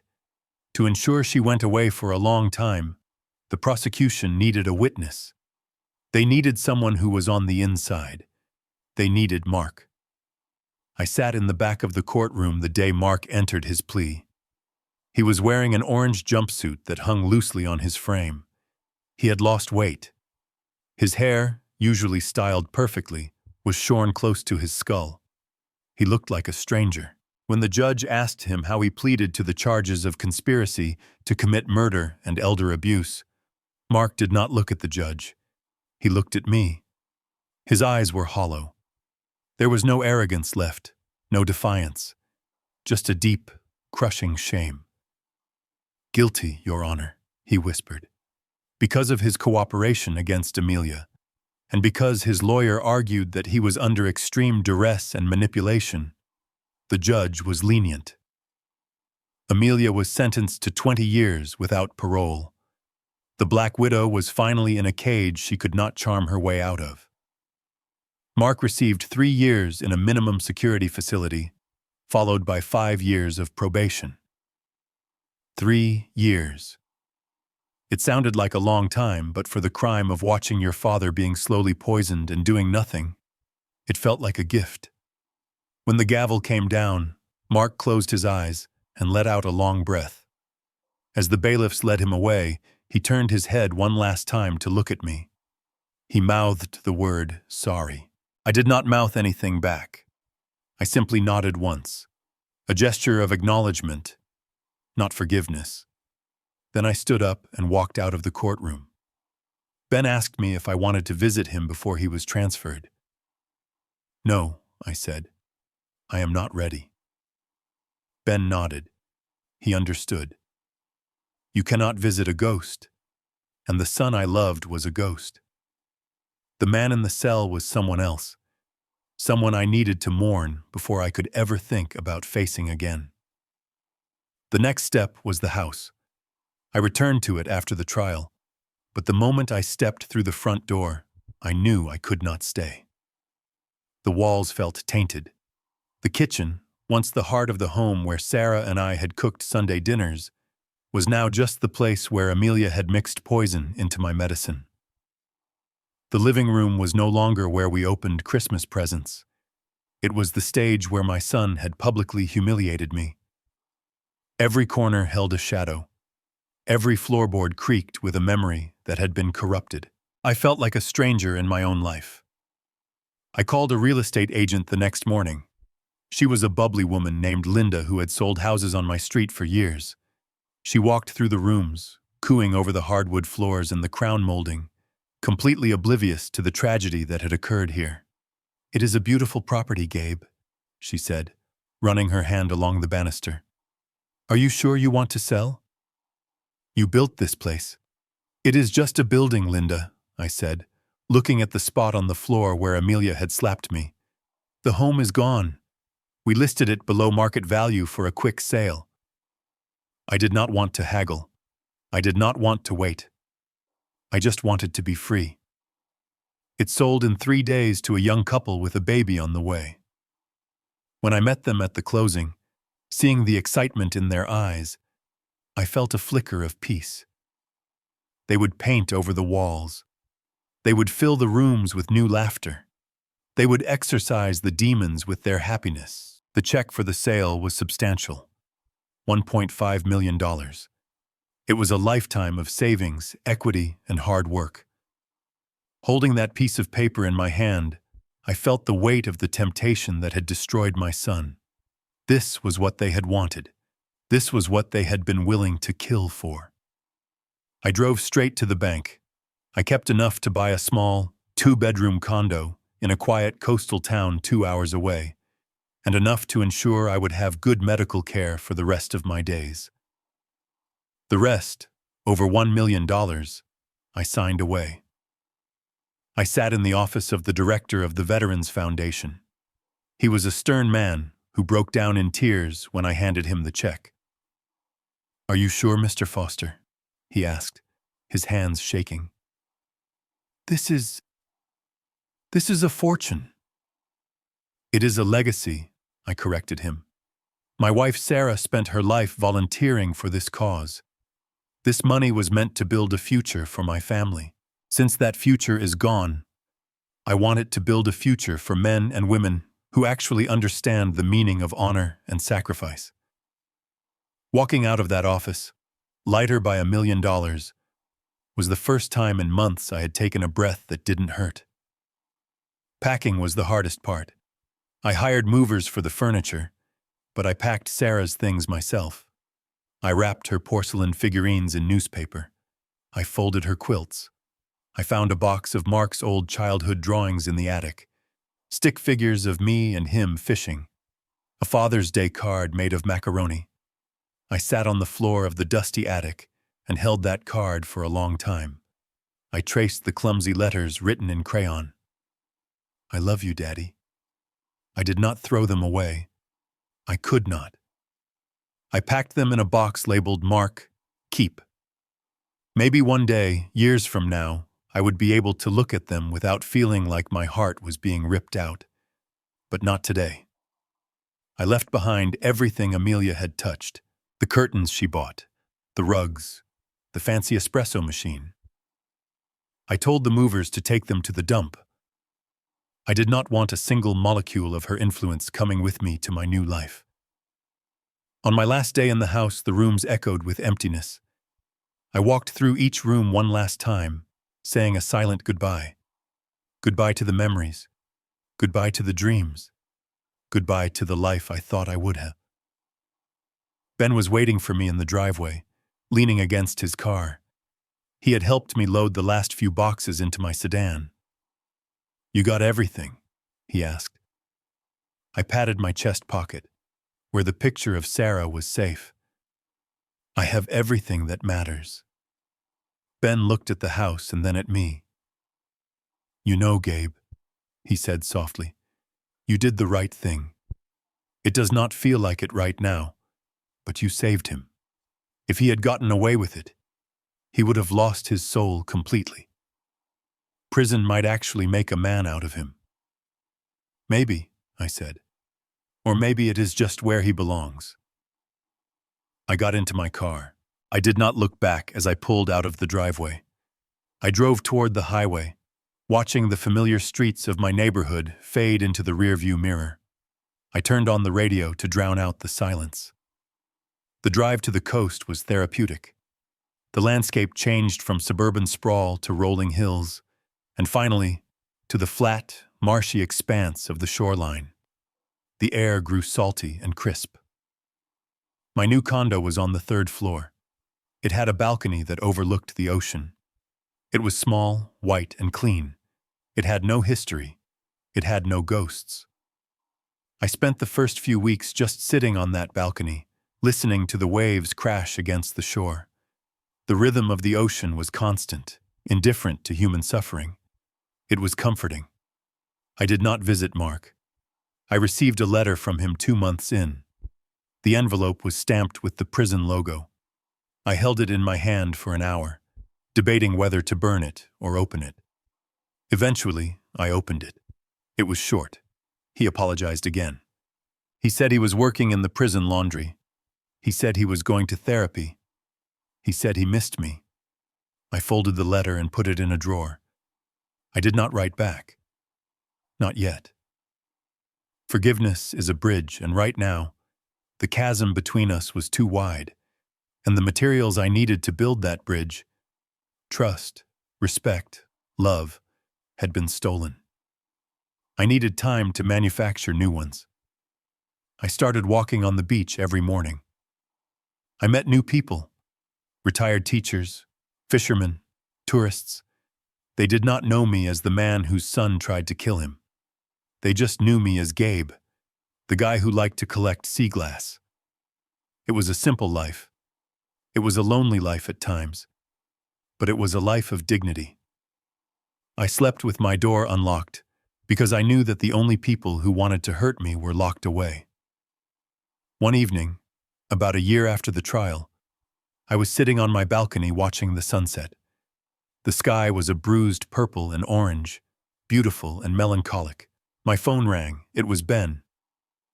It was, "How is he?" I asked, knowing exactly who Ben had gone to see. "He is changing," Ben said. "He looks older. He is quieter. He asked about you." "What did you tell him?" I asked. "I told him you are healing," Ben said. "I told him that the ocean is washing away the dirt." I closed my eyes, listening to the waves below. "Tell him." I paused. "Tell him I kept the macaroni card." I heard Ben smile over the phone. "I will tell him." I hung up and took a sip of my tea. The wound in my heart was still there, a jagged scar that would probably never fully fade. But as I watched the sun dip below the horizon, I realized that for the first time in a long time, I was looking forward to the sunrise. My life was smaller now, yes, but it was mine, and no one would ever take it from me again. Time has a way of smoothing down sharp edges, just like the ocean turns broken glass into soft pebbles. 3 years have passed since the night the police lights flashed in my driveway. 3 years of silence, of healing, and of building a life that is smaller, but infinitely more peaceful. I live in a condo now, overlooking the Atlantic. My days are filled with books, long walks on the sand, and the quiet satisfaction of knowing that I am safe. I do not look over my shoulder anymore. I do not check my medicine bottles twice. But the past has a way of knocking on your door just when you think you have finally locked it out. It happened on a Tuesday, a day as ordinary as any other. I had just come back from the market with a bag of oranges when I saw a figure standing by the complex gate. He was looking at the ocean, his hands shoved deep into the pockets of a cheap denim jacket. I stopped. My heart did not race this time. It just gave a slow, heavy thud. It was Mark. He looked different. The soft, doughy look of a man who spent his life avoiding hard work was gone. He was thin, almost gaunt. His skin was weathered, tanned from the sun, and there were deep lines etched around his mouth that had not been there 3 years ago. His hair was gray at the temples. He looked older than his 45 years. He looked like a man who had seen the bottom of the well. He turned and saw me. He did not smile. He did not wave.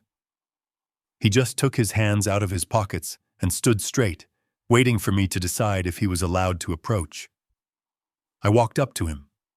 I stopped 3 feet away. The distance was necessary. It was the buffer zone between the father I used to be and the survivor I had become. "Hello, Dad," he said. His voice was raspy, quiet. "Hello, Mark," I said. He looked at my shoes, then at the bag of oranges in my hand. "I got out last week," he said. "I am staying at a halfway house in town. I got a job." I nodded. I did not ask where. I waited. "I am a dishwasher," he continued, meeting my eyes for a brief second before looking away again, "at that seafood place down on the pier. It is minimum wage. It is hot. My hands hurt every night." He held them out. They were red, chapped, and covered in small burns and cuts. They were the hands of a working man. They were not the hands that had signed a fraudulent mortgage application. "It is honest work," I said. "Yeah," he said. "It is." He reached into his jacket pocket and pulled out a white envelope. It was thin and wrinkled. He held it out to me. His hand was shaking, but not from fear. It was shaking from a strange kind of resolve. "What is this?" I asked. "It is my first paycheck," he said. I looked at the envelope. I looked at him. "I do not need your money, Mark," I said. "I have enough." "I know," he said, "but I need to give it to you." He took a step forward, forcing the envelope into my hand. "It is not for the house," he whispered, "and it is not for the lawyers." He swallowed hard, his Adam's apple bobbing in his throat. "It is for the medicine," he said. "It is for the pills she threw away. I cannot pay you back for the house. I can never pay you back for the years, but I can pay for the medicine. I need to know that I bought you the pills that keep you alive, instead of watching someone take them away." I looked down at the envelope. It probably contained less than $400, but it weighed a ton. It was a penance. It was a tangible proof that he had finally understood the cost of his silence. I slipped the envelope into my pocket. "Thank you," I said. Mark let out a breath, his shoulders sagging. That was all he had come for. He had not come to ask for a loan. He had not come to ask for a place to stay. He had come to balance the ledger, even if it was just by a fraction. "Well," he said, stepping back. "I should go. My shift starts in an hour." He turned to walk away. He looked lonely. He looked like a man carrying a mountain on his back. "Mark," I said. He stopped and turned around. "I am going to make some coffee," I said. "Do you have time for a cup?" He looked at me, stunned. His eyes filled with tears, but he blinked them back. "Yeah," he said. "I have a few minutes." We went upstairs. I did not hug him. I did not tell him I forgave him. Those words were too big, and we were not there yet. Maybe we would never be there. I poured 2 cups of black coffee. We sat on the balcony, watching the waves crash against the shore. The silence between us was not comfortable, but it was not hostile either. It was tentative. I took a sip of my coffee and looked at him. "Losing trust is like breaking a glass, Mark," I said softly. He looked down at his cup, tracing the rim with his rough finger. "I know, Dad," he whispered. "You can glue it back together," I continued. "You can use the best glue in the world, but the cracks will always be there. If you run your finger over it, you will feel the scars. And you will always be afraid that if you pour hot water in it, it might shatter again." Mark nodded, a single tear escaping and running down his weathered cheek. "I know," he repeated. "I do not expect you to trust me. I do not deserve it." I looked at the ocean. I thought about the man who had stood in my living room and cheered while I bled. And then I looked at the dishwasher sitting across from me. The man who gave me his first paycheck to buy my heart medication. However, I said. Mark looked up. I pushed my coffee cup gently across the table until it touched his with a soft clink. If we are very careful, I said, looking him in the eye, we can still drink from it. Mark stared at me. His lip trembled. He understood. It was not a full pardon. It was a probation. It was a chance to prove that the glue would hold. Thank you, Dad, he choked out. Drink your coffee, I said. It is getting cold. We sat there for a long time, watching the sun dip toward the horizon, painting the sky in shades of purple and gold. I had lost the illusion of a perfect family. I had lost the dream of a legacy that would be passed down without complication. But as I sat there with my son, a man who was finally learning the value of hard work and truth, I realized I had found something else. I had found my dignity. I had found the strength to draw boundaries. And I had found the grace to offer a second chance, not because he demanded it, but because I chose to give it. And sometimes, looking out at the vast, indifferent, beautiful ocean, I think that is enough. If this story resonated with you, if you have ever had to make the hard choice between family and self-respect, please share it. Because somewhere out there, someone is holding a broken glass, wondering if it is worth fixing. I am here to tell you that only you can decide that. But never let anyone cut you with the pieces. Thank you for listening to my story. Please like and subscribe for more stories of truth and survival. And tell me in the comments, do you think I should have invited him up for coffee? I read every single one. With love and respect, until the next time.